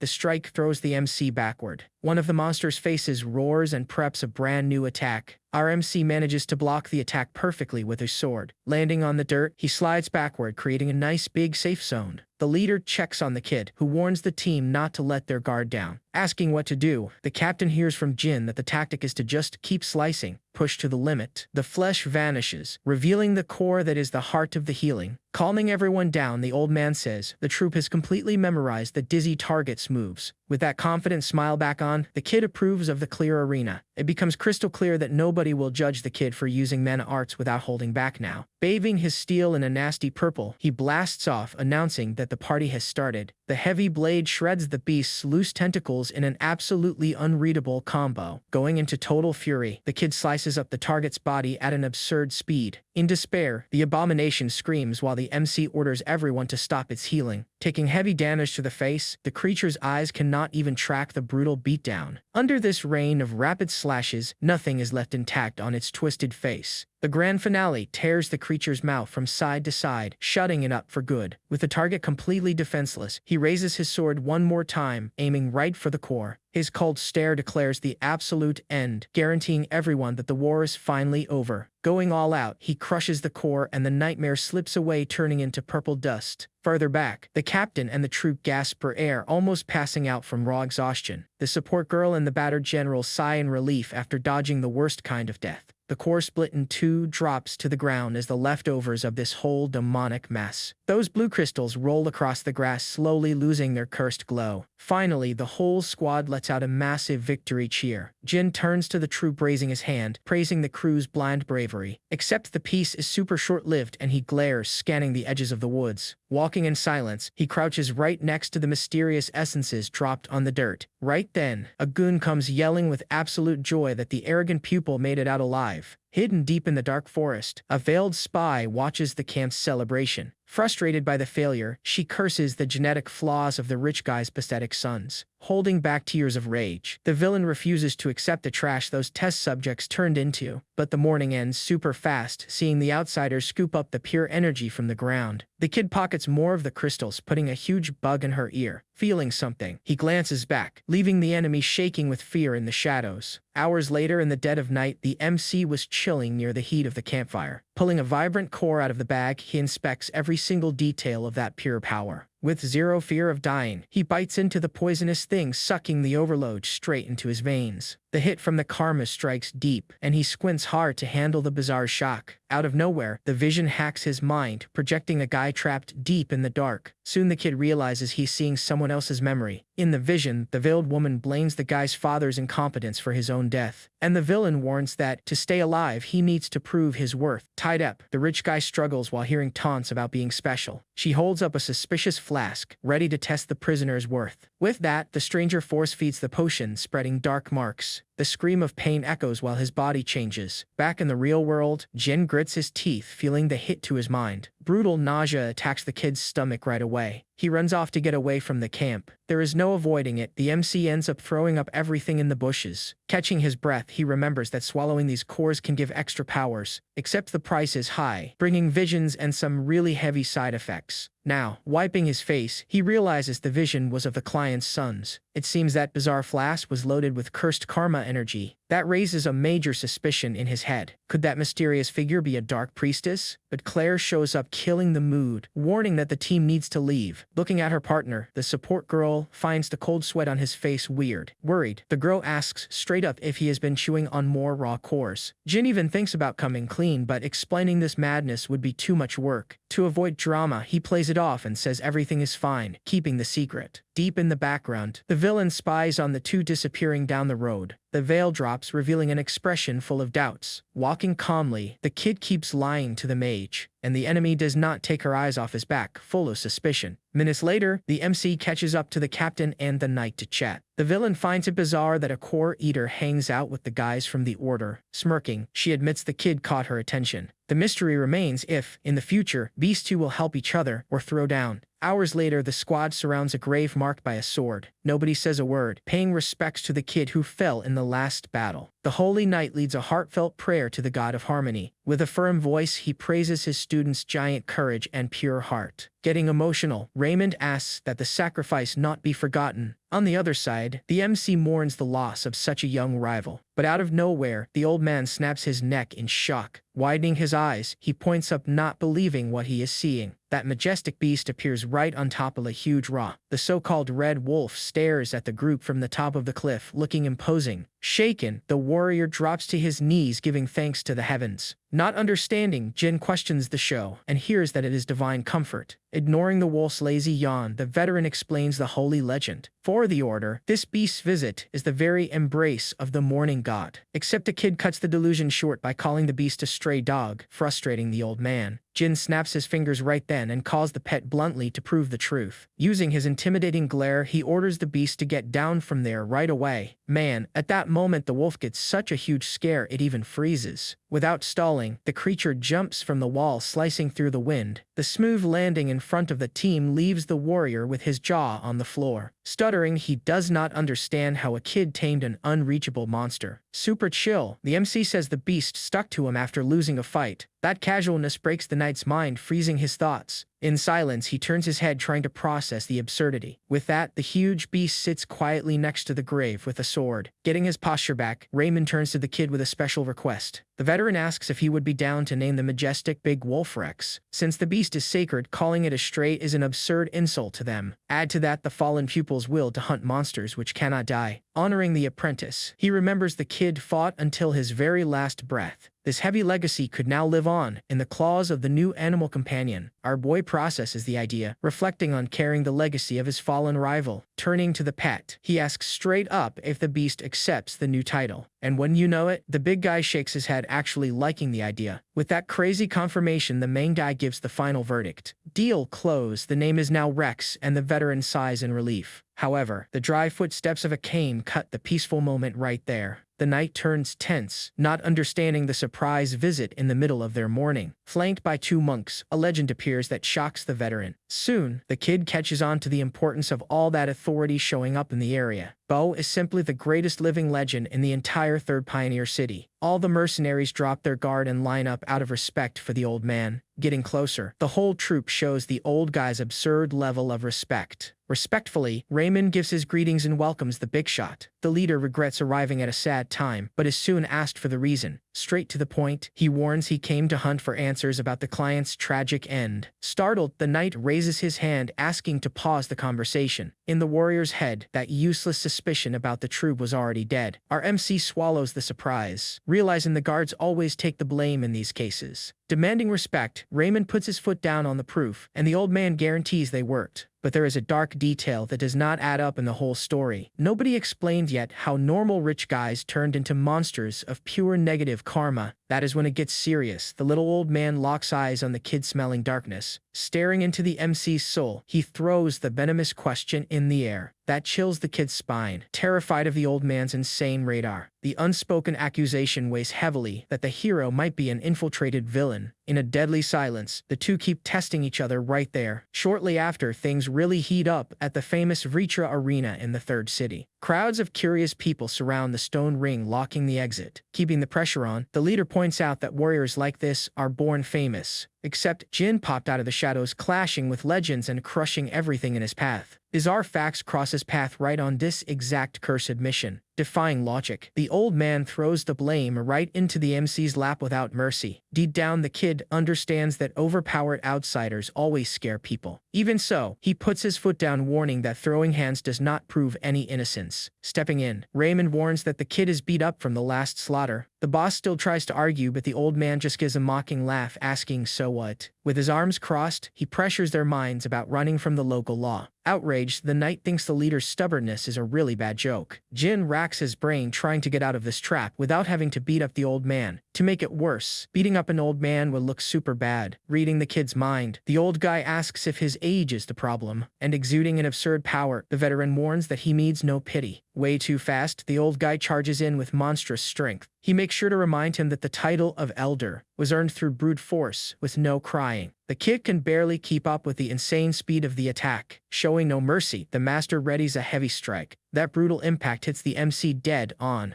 Groaning in pain, Jin feels the blow break his defense. The punch throws him like a ragdoll straight into the campfire. Desperate, Raymond yells that these monks are overpowered fighters. Right there on the ground, he hears that the old guy is the top of the food chain. Laughing out loud, the leader taunts the knight for defending the outsider. The mocking tone warns that this jealousy might make him hit even harder. In a single leap, the monk closes in once more, ready to attack. Another pressure-loaded punch comes in hot to crush the kid. Except the hero dodges to the side, making the monk hit the wall. That leaves the master stunned, shocked by his raw toughness. On the inside, the MC curses the pain in the same cut opened by the monster. But something bizarre steals his attention right away. Magically, the fatal wounds vanished, leaving no scar behind. That brutal wound from the previous fight is totally gone. Besides that, the fresh damage from the old man's punches is closing up on its own. Right then, it hits him that the cursed core granted him full regeneration. A huge, sneaky smile flashes across the kid's face. Calling it a prize, he charges and yelling and turning the tables on the old guy. Bo praises the beat-up fighter's absolute drive. He definitely had the will to keep breaking everything right there. However, the fun is over, since the kid's strength was already tested. Pointing to the side, the old man orders the interrogation to move forward. The master announces he is going to use his mystic third eye. Immediately, a sinister mark lights up on the cloth covering the old man's face. Throwing out some deep talk, he says he blinded himself to see the soul. This absolute vision pierces straight into the target's true essence. Inside his mind, the old man tries to read the kid's aura, searching for the truth. And that is when things get serious. The place is infested with macabre stares. Deep down, an invisible command sends the beasts running. Inside that mental world, the old man stumbles backward, getting his boots wet. The leader turns pale with fear, shaking from head to toe. Completely terrified, he stutters to himself. Nobody expected the MC's head to be such a bizarre abyss. With that, a sharp pain hits the master's chest. Worried, a follower warns that the boss's energy is gone. Sweating buckets, Bao confesses he never witnessed such a scary mind. Despite the fear, the aura's stability proves Chen is not allied with the darkness. The silence ends when the hero calls out to the little old man. Humbled, the leader bows, asking for forgiveness for the extreme test. Right behind him, a silhouette appears, breaking the tense mood. RMC turns around, trying to figure out who is approaching. Halite, the little outsider, bows, greeting the duo. She says her name is Cindy, being the heir to the late rich guy. Minutes later, the crew keeps hitting the trail through the forest. And on the way, Bo lets it slip that these monsters are already routine there. The girl backs it up, saying the woods and the city became targets of the rot. For a second, Jin wonders if the threat is even real. Interrupting the daydream, the air signals the end of the trail. Man, at this moment the kid freezes, seeing a bizarre giant crystal. That huge stone is a rift, spitting bad energy everywhere. Surrounding the object, the monks pray, begging for a cleansing of the area. They pray non-stop, waiting for the miracle. The guards try throwing holy water on the thing without success. Except all this effort is completely useless against the crystal's power. Watching the chaos, Jin realizes that cleaning up this mess is an impossible mission. By his logic, the poison should be weak there, which the girl confirms. So if the plague is invading their backyard, the true size of the trouble becomes clear to the duo. Cindy lays her cards on the table, blaming a mysterious mastermind. In the kid's head, the culprit can only be some shadow fanatic. Terrified, the client states that the third city is about to fall. Bao joins the chorus, warning that the apocalypse is knocking at the door. Nobody doubts that the entire walls are going to turn into dust. Because of that, the squad swept the region until they sniffed out the evil rat's den. Prepping the strike, the final offer comes to light. The invite to raid the base in 2 weeks involves an absurd amount of money. Finally, everything makes sense for the monster killer. Side by side, the two most VIP clients in the world are begging for his help. This is no ordinary cheap escort mission. Hiding his joy, he realizes his fame finally paid off. Hours later, under the cloudy sky, the little mage runs toward the MC, breathing a sigh of relief. Worried, she warns that the punishment for treason is extreme pain until the end. That chills the kid's soul, imagining the stake. But his friend points to the horizon, cutting his fear short. Staring at the destination, the MC's jaw drops straight to the floor. The gates of Yurgis cut through the sky like indestructible fortresses. Nothing compares to the safety paradise that stands right there. Fascinated, he dreams of buying a house and all that luxury. Getting back on track, the kid nudges the holy knight. The veteran's glare cuts like a knife, asking for silence. With a deep voice, he orders a stop for everyone to take a breather. Almost immediately, the guards collapse from pure exhaustion. Curious, Jonathan leans in, asking if the legend is heading to the third city. Whining, the captain complains about the hero's sudden goodbye. Jin also liked their partnership and wants to know the mercenaries' plan. In chorus, the slick guys guarantee the night will be fueled by lots of booze. Wishing them luck, the kid turns his head, focusing on the blonde mage. She complains about having to hunt for a job again to pay the bills, and the escort payout barely scratched the price of the dream magic tower. Confused by the news, Jin shoots back a question, wanting to know what place that is. She confesses that despite the mage title, her powers are pretty basic, but ambition hit hard, and now she really wants to master elite spells. Deep down, all her focus is on saving cash to pay for her studies. Jin gets right away that the place is like a college and thinks it is cool. Scratching his chin, he stops and analyzes the whole situation in silence. The support girl finds it weird, trying to guess what is on his mind. With that, and nobody saw this coming, he tosses a bag of gold at her. He calmly tells her that the money will fund her magic tower dream. This move leaves the girl totally panicked, trying to give it all back right away. Jonathan cuts the drama, reminding her the life debt already pays for the gift. The captain flashes a huge smile, leaving the blonde girl even more shaken up. Confused, the young girl does not really know if she can accept all this cash. Giving no room to refuse, the kid pushes the money right against her chest. Flashing a friendly smile, he promises that their paths are going to cross again. Claire goes completely speechless right away, with her face totally burning up. Completely frozen, she just manages to hold back her emotions in silence. However, in a quick impulse, her hand grabs tightly onto her friend's cape. She thanks him from the bottom of her soul and swears to pay back every coin. With pure gratitude in her eyes, the young girl seals the promise right there. The hero listens totally chill, just enjoying his travel partner's good energy. He waves at the crew, telling everyone to take care and stay out of trouble. Jonathan gives a final goodbye while holding up his friend, who is still on cloud 9. Soon, the Slayer turns his back and goes his own way in total peace. The whole troop admires their partner disappearing down the dirt road. A little further away, the huge wolf sticks right by the Holy Knight's side. Raymond drops his guard and makes sure to call the pet by his brand new title. With a sincere smile, the veteran gives a final goodbye to the animal companion. After wishing him luck, Rex runs right after his owner straight into the sunset. Our main character just strolls past the castle guards. No sweat. carrying that bag. He glances back quick as he walks on. Watching the gate, the girl teases the monk, says he's clearly worried. Ignoring her jab, the monk denies it, but she points straight at the mercenary. Firmly, she reminds the master he warned them about this himself. No hesitation, she drops the bomb. Our guy must have swallowed a monster core. The monk just listens, silent, super serious expression on his face. He argues that eating the thing doesn't make the kid a dark priest, but she claps back, saying he's ignoring the risk of poisoning and losing his mind. She demands the monk be totally honest. The monk hears her ask if he still believes in our main character's humanity. In the monk's mind, an image of the masked guy pops up. Silent, the monk keeps his thoughts hidden, no clear answer. The girl makes it clear she'd rather not get into it with the monk right now. Apologizing for the disrespect, she warns him she'll keep it secret, but if our guy messes up, he's done for. On top of that, she guarantees our main character's master will go down too if he screws up. The girl leaves, ditching the monk there alone. The monk convinces himself there's nothing to worry about, nothing will go wrong. Thinking about our guy, the monk notes he's absorbed so many cores and is still sane. With that, the monk confirms you can keep your humanity even devouring cores. Nobody's ready for our guy yet, so he decides to keep everything a secret. From atop the wall, the monk is absolutely sure of it. Walking with the group, the monk reflects on the insane power our main character wields. Believes, with this power, he'll bring hope to the whole world. Marching in sync, the soldiers press on, spears at the ready. Following the march, the first expeditionary troop advances united down the path.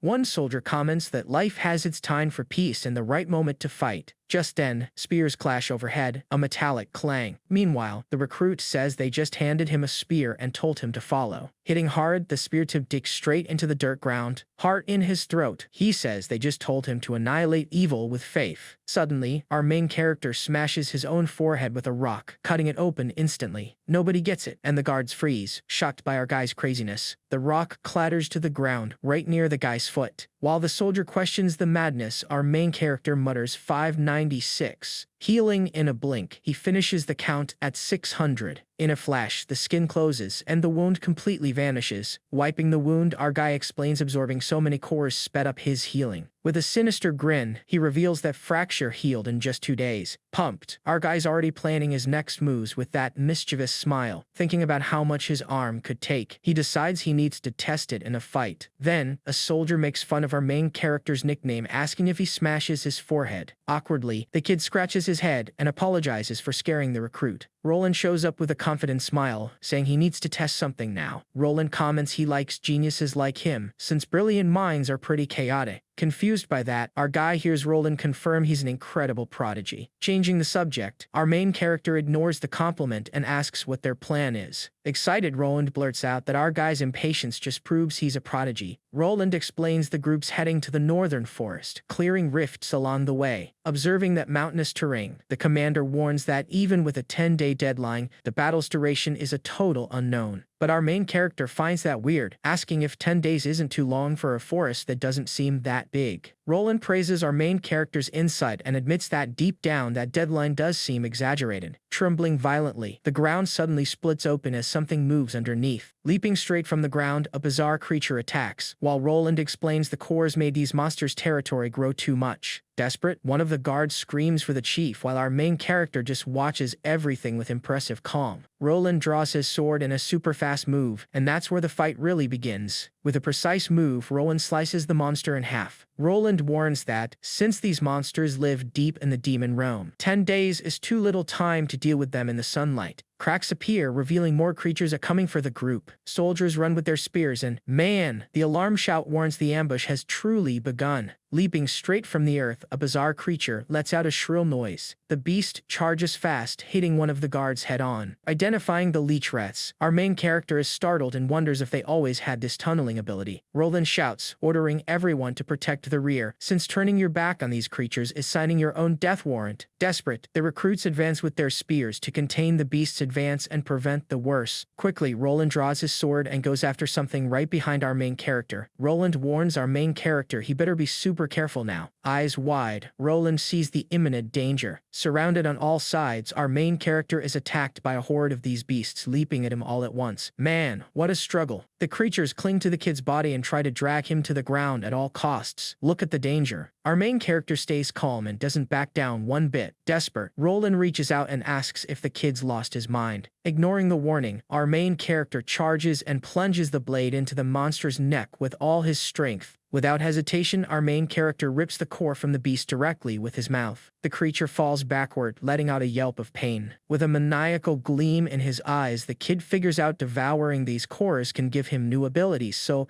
he doesn't waste time, just devours everything. Chewing the cores, our main character realizes he has a problem, since now he can only see monsters as delicious cores. With hands still dirty, our main character grips that core tightly. Biting the creature with all his might, our main character ignores the danger just to devour the power from that energy source. For him, consuming these stones is the only way to inherit powers, even if the chance of gaining the beast's ability is minimal. Revealing the secret, the guy confesses that's how he survived for 12 years in that demon realm. Chewing the piece, the kid lets out a sigh of pure satisfaction. And look, he finally feels the power flowing through his body. With 40 cores devoured, our main character complains he's full and wonders why on earth he still hasn't gained the digging ability. A light shines in front of him, grabbing all his attention in that moment. From behind, a soldier approaches and asks if our main character is okay, trying to understand what just happened. Desperate, our main character tells the guy to hold formation, annoyed he can't devour the cores without anyone noticing. With a confident smile, the recruit puts a hand on our main character's shoulder and guarantees they're protected. To the sound of Roland's violin, the sacred choir begins its performance to calm everyone down. Musicians fill the background, plucking their cellos as they spread musical notes throughout the environment. Roland lets out an excited smile as he pulls an infectious sound from his violin, keeping the battle's rhythm high. Inspired by the melody, the soldiers charge with everything and shout, overflowing with an absurd power that's unbelievable. Noticing the sudden increase in the troops' defense, our main character instantly figures out those sacred songs are giving them an insane buff. But the guy focuses on the details and freaks out, realizing that actually the leader isn't a swordsman, but a support. Shouting with all his might, one of the guards calls the entire troop to combat, and the atmosphere heats up for real. With spears in position, the soldiers stab their weapons into the beasts and give the signal for the counterattack. Night gently falls as the full moon illuminates the battlefield. Near that pile of monsters, a guard announces performance will be recorded and calls all participants to the meeting. The soldier checks the clipboard and confirms our main character eliminated the most monsters. The soldiers are all surprised by our main character and question if he really made all those eliminations. Our main character just digging a hole out of nowhere, looking desperate. He's annoyed for some reason I don't get. Like, how do you get annoyed digging a hole? Roland shows up smiling. Our main character asks, "What are you laughing at?" Roland asks if our guy thinks he's going to get monster abilities just cause he killed more. LOLO. Our main character smirks at the joke and wipes his hands. The soldiers there all laugh at the joke. Roland tells our main character the battle was tough, but they won. Our main character says the monsters were stronger than usual. That's why it was so hard, but then he teases. Hard for who? Roland even shivers hearing our main character say that, thinking, now that's a man. Our little main character, brushing dirt off his clothes, asks Roland, "What's next?" Roland gets serious and says the troops are getting organized, and they'll leave at dawn. Our guy asks why. Roland just says there are many battles ahead, and had a lot of losses in this first fight. The soldiers pay their respects to the comrades they lost in battle. Roland jokes that because of his music, the soldiers got hyped and fought with more spirit. Our main character is impressed by his demeanor. Roland seems like a much more decent person than our guy imagined, and hey, he's actually a good guy. Under the moonlight, the camp's vibe is chill, and the guy even agrees to play something when asked, letting out a good-natured laugh. Swaying hard in the wind, the group's banners flutter under the night sky, marking their territory. A week later, the sun finally rises over the expedition camp. Discussing the plan, the group details the invasion of the demon realm to destroy rift cores and face monster hordes. Inside the tent, a soldier warns that monsters are getting stronger as they advance and asks about troop morale. The leader assures him the troop is hyped, and that's when the recruit gets all flustered, not understanding anything. Shouting and brandishing knives, a bunch of creatures appear out of nowhere to attack the group. Without hesitation, our main character charges and slices the monsters in half with insane precision. Just then, a giant rabbit-faced monster appears and lets out an insane roar at our main character. The guy doesn't even think twice, lands a fatal blow and takes down the beast instantly, and that's when he takes advantage to absorb the core's power. With the core in hand, our main character just swallows the thing to absorb the power. Chewing the core, our main character complains he just got another useless stone. Talk about bad luck. Roland watches everything from afar, impressed to see how our main character eliminates those monsters without even breaking a sweat. Finding the situation funny, Roland lets out a contained laugh and, look, it seems he has a plan behind all this. Laughing inside the tent, Roland questions if the Alliance's pride isn't hurt by being outdone by a single guy. A knight cuts the mood, warning there's nothing funny about it, says people relaxed and our main character's gonna get a ton of rewards. With a confident smile, Roland argues the result was great after all. Our main character prevented casualties, and the presence of beasts indicates the final destination. Seizing the opportunity, the leader reinforces that rest is the best choice before the next battle. In that rocky, dark canyon, it reveals a deep abyss that drops anyone's jaw. Scattered, a group of people are planning. Sweating a lot, the masked guy complains about the unbearable heat, since he never imagined the sun would hit so hard in that place. But the masked guy cuts the mood, worrying that the heat there doesn't come from the sun, but from the canyon itself, which is boiling. The sorceress tells him to stop being a wimp, that the weather is great, saying that whoever can't handle it shouldn't even be there to begin with. With a fixed and serene gaze, the sorceress stares and asks, "What do you want here?" The man says he has important information to pass on. He kneels and says soldiers are marching in this direction, and offers his services to deal with the soldiers, promising he'll eliminate all the soldiers. Roland tells everyone to stop because there's a problem. He warns they'll have to go around because there's no bridge to cross. All the soldiers stop and look at the path ahead, seeing there's nowhere to go. Observing inside the canyon, full of webs and monsters. Sensing something strange in the air, Roland is suspicious of everything, while our main character doesn't understand a thing. Analyzing the terrain, our main character comments that fighting up high is good, but digging a hole to hide makes no sense. Questioning if the goal was to avoid exposure, our main character hears Roland retort that, in that case, they should have dug a real tunnel. Roland agrees with the observation, and our main character immediately gives his opinion on the matter. With a grim expression, our main character warns that it looks exactly like a trap. Eyes wide with surprise, Roland asks, disbelieving what our main character just said. In an instant, a violent crash grabs Roland's attention. Giant monsters appear out of nowhere, throwing soldiers everywhere, while someone screams in total shock. Desperate, the recruit points and warns those monsters are the feared Bigfoots. These beasts have enormous strength, and that's when Salmosa appears, a colossal snake with tough skin and lethal venom. The monster raises its hand, ready to destroy everything in its path.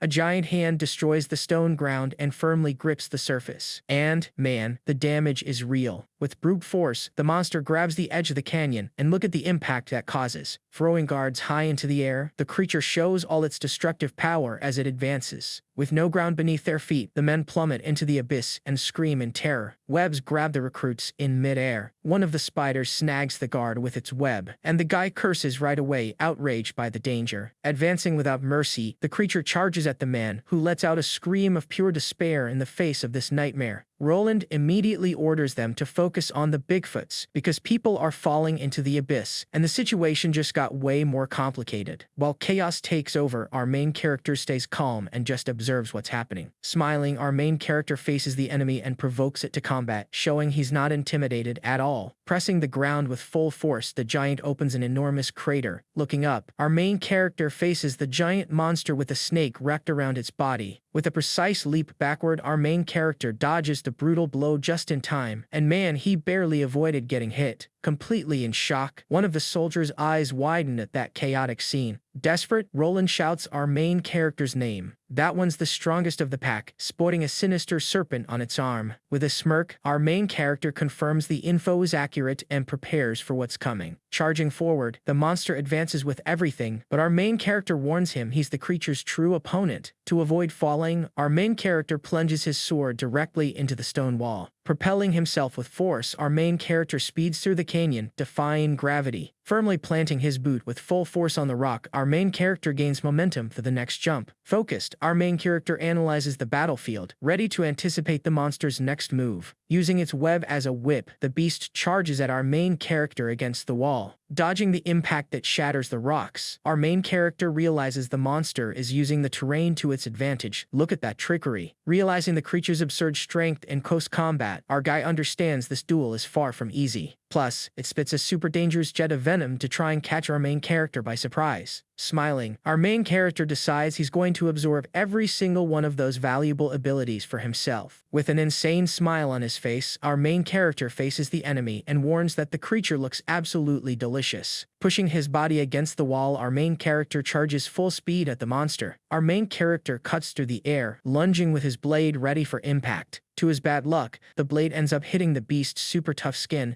and that's where things get wild. Our main character doesn't care because he's full of desire to devour the creature. The monster, with nowhere to hold on, just accepts falling but waits for an opening to attack our main character. The creature hits the ground, thrashing around. The creature realizes it's not over. It feels a chill. This chill was our main character's thirst to devour it. The creature is already scared and thinks it's not worth it. Raising its arms with full force, the creature prepares to smash its target in a decisive blow. Rolling to the side was our main character's salvation, escaping at the last second as the attack destroys the rock behind him. The creature now understands whoever has no bread in heaven is gonna kick the bucket. Our main character just makes a simple move, protagonist to breath, first form, you're my dinner tonight, and cuts the creature into several pieces. The creature is finally completely eliminated. Our main character checks to see if it's really dead. Happy, he sees he's gonna have a feast today. Our main character notices something strange in the air and gets suspicious. He looks to where that smell was coming from, quickly sees the snake's core is already exposed. He's startled and charges in with everything he's got, grabbing the core to devour it without even adding seasoning, devouring the core like it's the last meal of his life. He feels his body getting stronger, feels his abilities evolving. Quickly, the system confirms the new poison synthesis ability has finally been acquired by our main character. Our main character realizes he got much stronger by absorbing the core. Someone attacks our main character from behind with a fireball. Our main character is startled by the sudden surprise attack. Our main character dodges and the fireball explodes, causing major damage in the area. The mage scent laps after hitting our main character. He's happy seeing all the damage she caused. He sees it was an easy job, he was even disappointed. But quickly he senses danger and realizes he's weak. He lacks hatred. He notices our main character calmly walks out of his attack, chill, as if it were a walk in the park. Emerging from the flames, our main character reveals his body armored by rock and magma,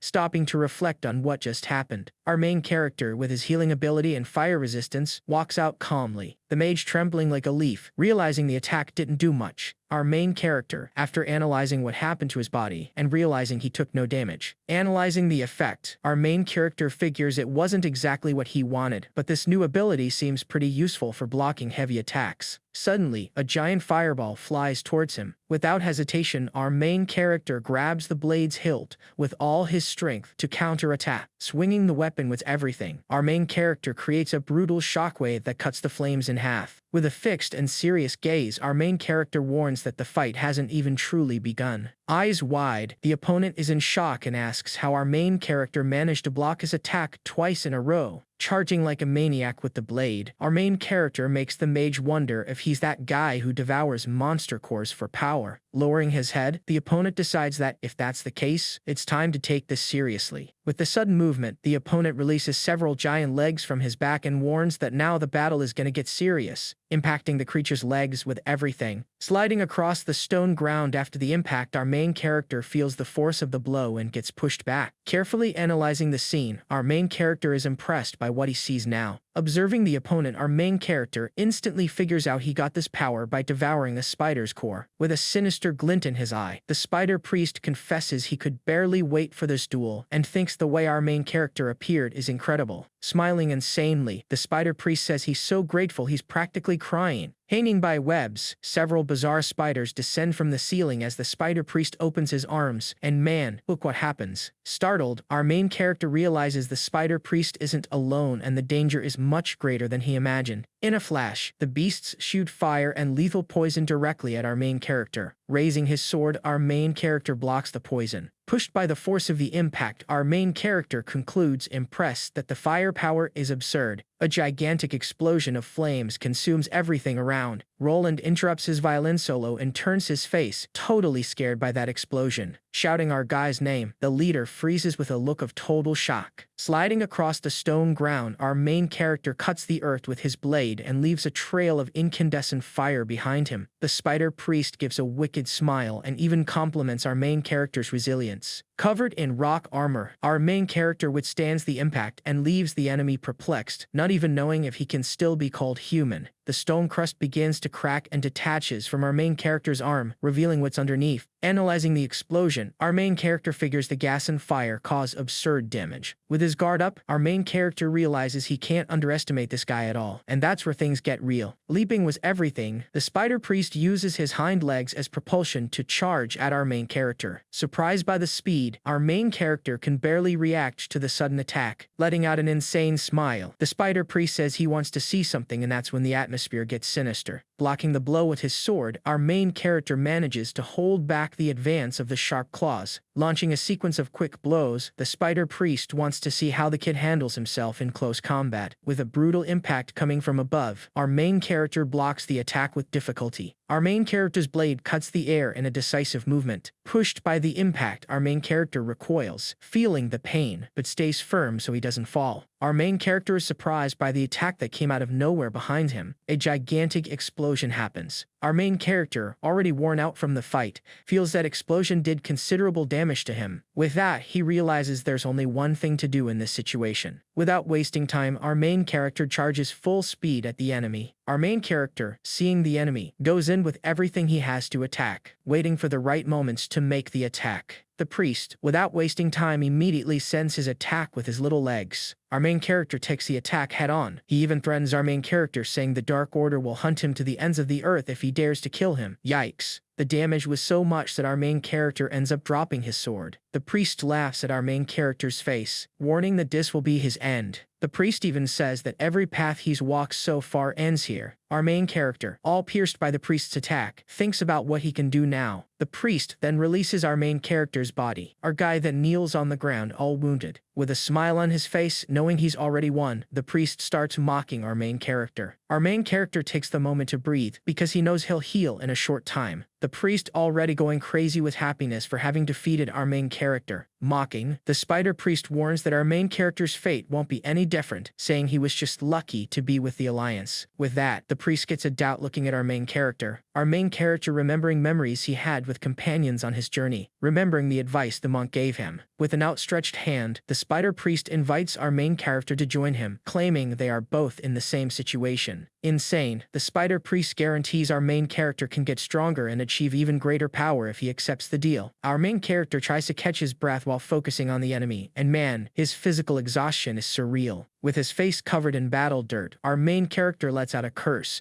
totally irritated with the situation. With a look of pure mockery, our main character lifts his head and questions why that clown talks so much. Irritated, the spider priest promises to teach the kid a lesson, and look at the audacity of this guy. Our main character warns he didn't want to have to resort to that. He stares at the enemy and tells him straight he left him no other choice but this, the atmosphere calling for a fight. An intense aura explodes from our main character's body and pushes away all the surrounding flames. Startled by the kid's reaction, the villain immediately backs away, not understanding anything that's happening there. Dark energy completely takes over the kid as he stands up. Trying to protect himself from the impact, the spider priest stutters in fear. With wide eyes, the villain goes into total shock, facing the absurd power emanating from our main character. Our main character demands the villain say something that actually makes sense. A massive shockwave explodes across the scene. Thrown by the force of the blow, the spider priest is flung far away and doesn't even see where the impact came from. Our main character faces the enemy and tells him straight, how would a wolf accept serving a mere dog? Mocking the situation, the spider priest warns that our main character is only lucky to be with the Alliance, as if that would make a difference now. Provoking the kid, the spider priest questions if they'll still see him as human when they find out he absorbs monster power. Our main character prepares to deliver the final blow to end this fight. Releasing his power, our main character gets ready and launches his shockwave attack against the priest. The area damage is so great that the surrounding walls crack. The priest takes the direct hit. Not understanding where such power comes from, the priest feels fear. Our main character approaches him, saying the priest was just a pawn for his growth. Afraid of dying, the priest retaliates against our main character. All battered, the priest is lost, not knowing where our main character went. Our main character appearing behind him, as if it were a childish prank. Startled, the spider priest recoils, not understanding anything that's happening,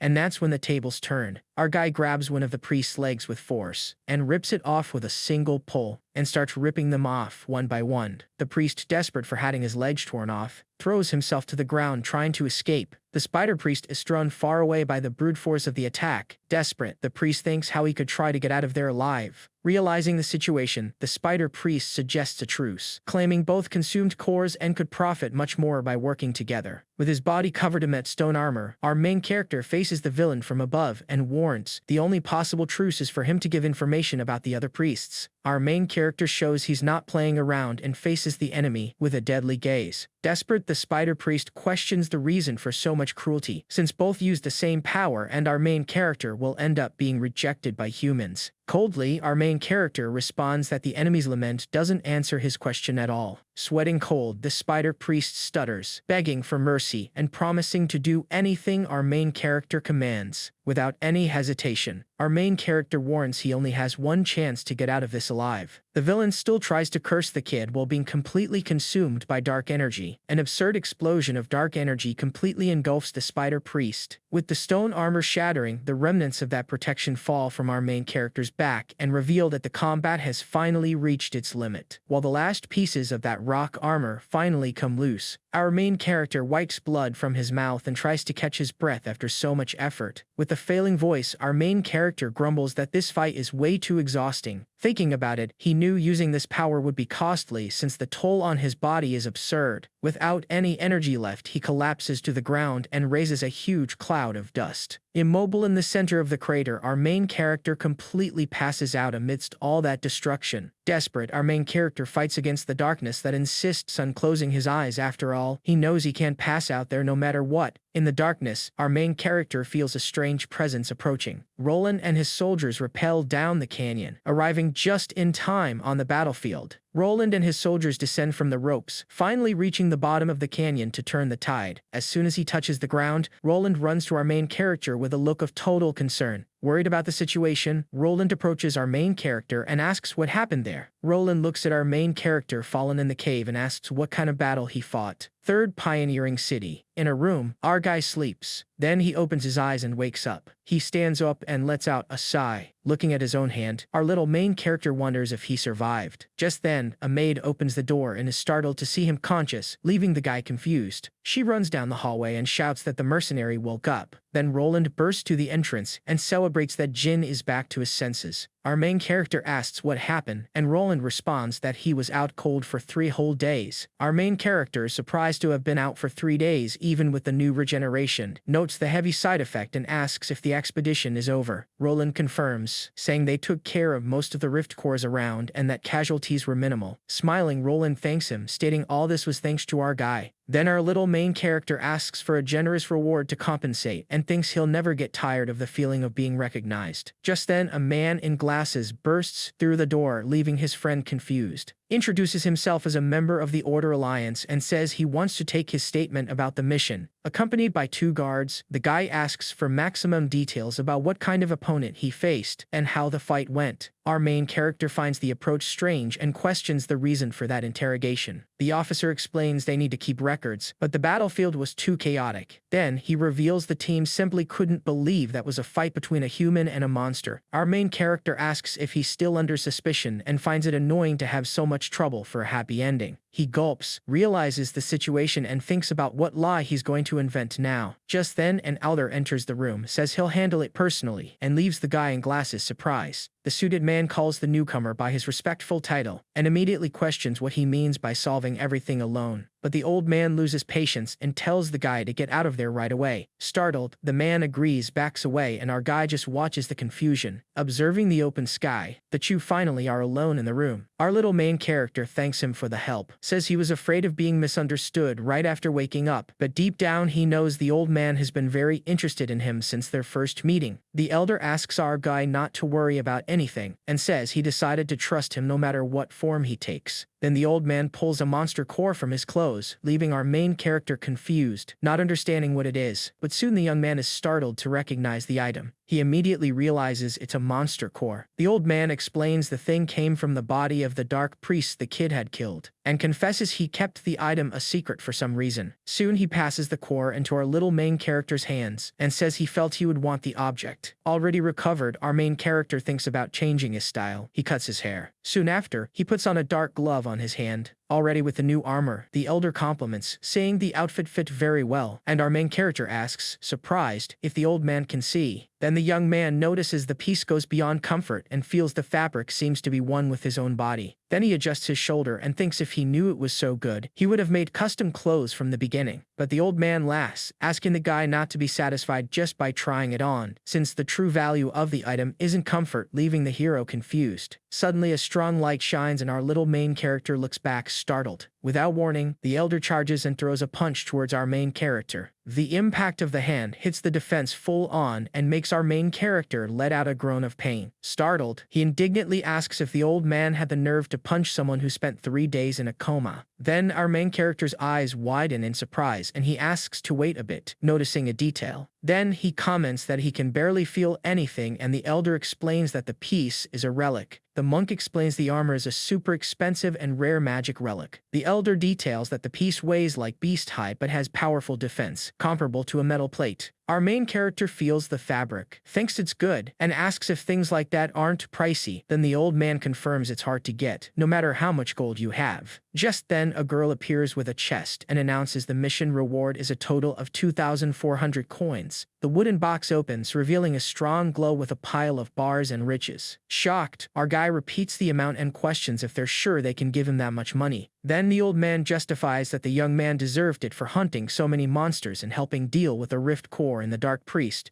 making it clear his contribution was out of this world. Soon the young woman comments she also added a small bonus on her own. Tense, our little main character thinks the prize is insane, as expected from such a big job, but he's still a bit wary, suspicious. He wonders why they're treating him so well, and concludes that too much kindness is always super suspicious. Our main character faces the two and questions the reason for their attitude, since they know he consumes monster cores. The girl and the elder are startled by the young man's words and are left speechless. But soon the old man starts laughing at the situation. The elder comments that the young man only causes headaches even when he receives good treatment, and our guy tries to explain himself, saying it's not quite like that. Full moon night, showing 2 guards on a wall patrol. One of the guards yawns and asks if something moved nearby, but his colleague thinks it's just the wind. But the first insists he saw movement, and his partner tries to mock the idea. Just then, the soldier who doubted everything widens his eyes, startled, noticing a presence. Suddenly, he takes a strong blow and lets out a cry of pain. An invader charges in and hits the man with a quick and lethal attack that takes him down instantly. The invader lets out an evil laugh and swings a chain with a heavy metal ball in the air. Startled, the guard recoils and screams in despair, asking who the person in front of him is. Mercilessly, the weapon comes down hard and hits the guard full on in a fatal blow that ends the fight instantly. After the massacre, a dark sky illuminated only by the full moon. Soon after, 3 sinister figures gather at the attack site and observe the damage on the ground. Then the woman in the group indignantly questions how an ally was defeated like that by such incompetent idiots. They observe the bruised face of their younger partner, whom they call Enoch. Then the woman looks at the body and concludes without pity that her colleague was nothing but complete trash. The accomplice excitedly comments that it seems there must have been stronger people there besides the low-level soldiers. But the brute warns that it doesn't matter much, since deep down he already expected the kid to lose anyway. The woman in the group comments that the plan only went so far and asks if the accomplice already imagined that. Then the masked man touches an energy wall and calls his partners to start moving too. Just then, the barrier takes a strong impact and starts cracking hard, and soon, the magical defense shatters into several bright pieces in the air. With the path clear, the invader faces the eye symbol drawn on the destroyed structure, the passage completely open for them. Then the guy warns that the trio needs to start the attack to exterminate all the idiotic humans in the place. They are then in the dungeon where several people trapped on stretchers let out cries of pain, and begin their experiments using a flask full of weird liquid bubbling on the table. Meanwhile, at the monk's mansion in the middle of the dark night, the elder looks out the window and begins to explain what he wanted to say. He tells our main character and the girl that he's not there to scold them, but to ask for a favor. Just then, the old man asks Jin to use that absurd power to help humanity. Our guy thinks he was afraid of being tortured if they found out he ate monster cores. and finds it curious that their reaction was to ask for help instead of attacking. More relaxed, the young man confesses in thought that he was worried but now only feels gratitude. Then he asks if anyone else knows the secret, and the old man confirms that for now it's just the two of them. Our little main character comments that other people wouldn't react so well, and the girl agrees with the idea. Soon our main character gets straight to the point and asks how exactly he can help the duo. Suddenly he places the dark priest's core on the table. The elder explains at the table that whoever consumes a monster core can gain the creature's memories, but warns that the chance of this happening is very low. Soon the old man adds that if a person eats the item from someone who was human before, the probability increases greatly. Just then, our main character remembers a scene from the past and understands why he saw the memories of an enemy's children at the time. Then the guy deduces everything and asks if the old man wants him to swallow the core to find information about the dark priests. The old man nods along with the girl and says he leaves this mission in Jin's hands. Excited, our little main character thinks that besides finding someone to talk to easily, he'll also be able to devour the core he lost when he passed out. With a smile on his face, the young man pretends he has no choice but to eat the thing for the greater good. Without losing time, he dives right in. Our main character starts remembering a tall tower where a mysterious voice confesses she also wants to be chosen and can't take a life of failure anymore. A kneeling man who begs for true and overwhelming power. Startled, the man looks up as the woman questions if that's really true. Just then the witch holds a flask and tells the guy to prove what he said. Our main character slowly opens his eye. Soon he wakes up in bed, and the elder along with the girl calmly ask if Jin is okay. Still confused, our guy sits up, puts his hand on his head, and warns that he also discovered something important. Tensely, he reveals that he now knows what the Dark Priest's next plan is. 467, 467, 468, 469. Monk's mansion during the day. The elder asks if he's sure, and our main character confirms without hesitation. Soon the guy explains that the battle was just a smokescreen for the Dark Priests, since they had another plan. Just then he holds a letter and comments on the tradition that has never been broken after an expedition. Tense, the hero reveals that the enemies plan to invade the Archbishop's banquet to annihilate high-ranking officials. A giant shadowy figure extends a hand over a castle. Then our little main character questions if their military force is that great, and the old man replies that he couldn't see the exact scale. But the elder remembers there was a man wearing an iron mask in the middle, and also the woman responsible for the death of the golden insect's children, highlighting that just the combat power of the two already seems super strong. Thoughtfully, the monk analyzes the idea of invading the banquet. Worried, the girl warns that it would be super dangerous to deal with it alone and suggests notifying the Order Alliance to cancel the event immediately. The elder rejects the idea immediately and warns that it won't work. Soon, he explains that if they tell everything to the Order Alliance, they'll have to reveal that Jin consumes monster cores, and with that, the group might end up being accused of being the true Dark Priests. Just then, the girl adds that canceling the banquet would make the enemies execute a backup plan, which would take everyone back to square one. Our main character understands the gravity of the situation and asks what they should do then. The old man directly replies that the team needs to use the information the young man just passed on, and the elder decrees that since they know the rats will attack, they just need to set a mousetrap to catch them all. The cod of a giant castle in the middle of the night. Ballroom full of fancy guests. Our guy walks down the steps in an elegant cloak and catches the attention of those around. The nobles start gossiping and question if that's the mercenary who played an important role in the expedition, but they find the hero too young and comment that he doesn't even seem that strong. Two noblewomen gossip in the hall, and one comments that the guy turns into a beast when battle begins. Then the other gets interested and asks if she should go talk to him, while her friend laughs at her attitude. Our main character walks through the place and suddenly hears a voice that catches his attention, making the guy look back confused. Just then, Roland grabs our main character by the neck in an excited hug and calls the young man a genius and star of the day. His partner continues with a smile on his face and confesses he thought his friend had died. Our little main character asks if Roland was worried about him and apologizes, and explains that things got so hectic that the situation ended up like that. Roland laughs loudly, agrees with what he said, and admits that battle was no joke. But soon the guy changes his tone, whispers in the kid's ear, and questions what's happening there, leaving the young man confused. His friend warns that it seems the genius has someone following his steps at that moment, and the two look up. The view focuses on a balcony where a blonde man in glasses drinks wine and observes everything from above, and our main character recognizes the guy as an inquisitor. Thoughtfully, our main character notes that the guy works hard and remembers the official warned that he suspects him just for being too strong. Roland comments that the people who didn't even participate in the expedition are super down,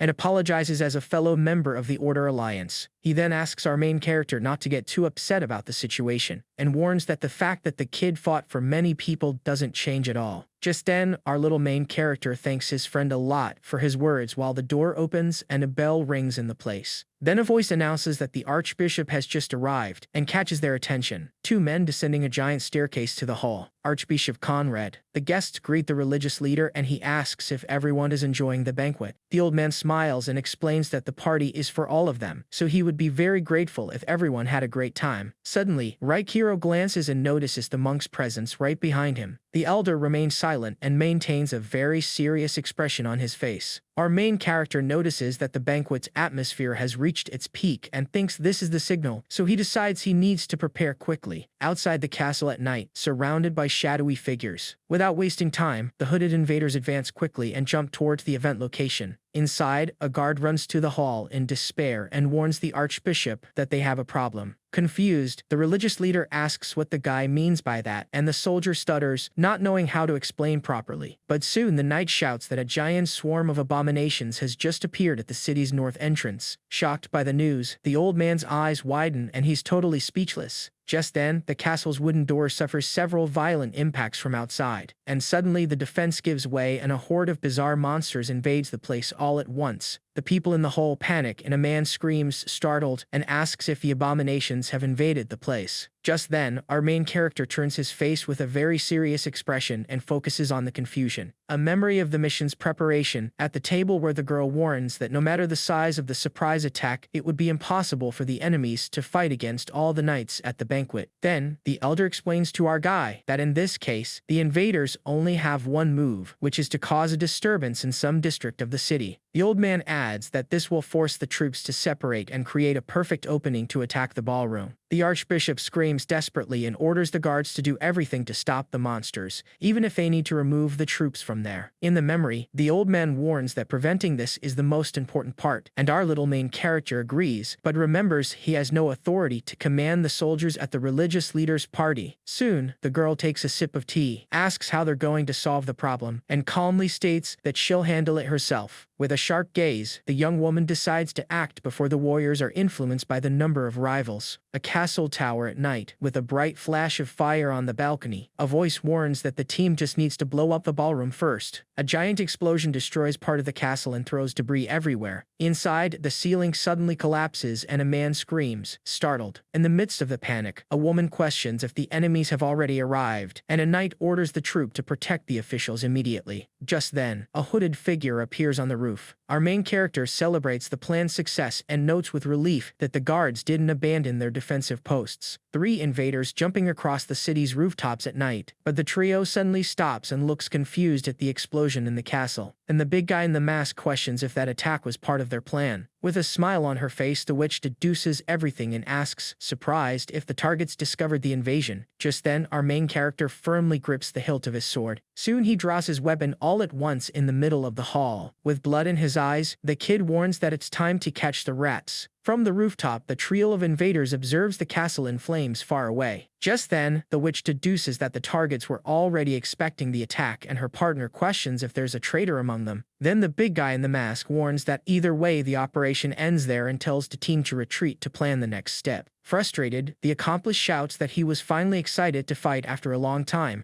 and complains that it's too annoying for everything to end like that. But suddenly, the guy is startled and looks back, noticing a quick movement. With sharp reflexes, the villain uses his own chain to block a dagger flying towards him. Soon, our main character jumps across the alley walls with everything to reach the enemies up there. Our main character jumps onto the roof with his sword in hand and startles the guy with the blindfold. Soon, he lands in front of the trio, and the big guy in the mask warns that there's a saying, but our guy completes the phrase and says it's easy to get in, but hard to get out. Just then, the woman recognizes our main character from the incident with the golden insect's children and asks him to wait a bit. Annoyed, the woman asks if it was the young man who leaked their plan. Suddenly, the monster peers with everything and lands a strong blow on the blindfolded guy. The impact throws the villain far away in the middle of an energy explosion. Then the elder warns that it's been a long time since he's seen Vikram. The masked man recognizes the person instantly. Our little main character faces his ally, confused about what he just heard. The trio of invaders remains on the roof and observes the castle from afar. Our main character asks if his ally knows that guy, and the blindfolded monk confirms that the two share a terrible connection. Just then, the old man explains that the guy is a warrior of Ritra. The enemy is his disciple. The villain lets out a mocking laugh and questions if the old man still lives in those pathetic memories. Then the masked man tightly grips his own clothes and begins to say that whether in the past or in the present, as he throws his cloak away with a quick movement. The big guy claims that the master always knows exactly how to annoy people. Our guy notices that that's the mind's eye that Bo used,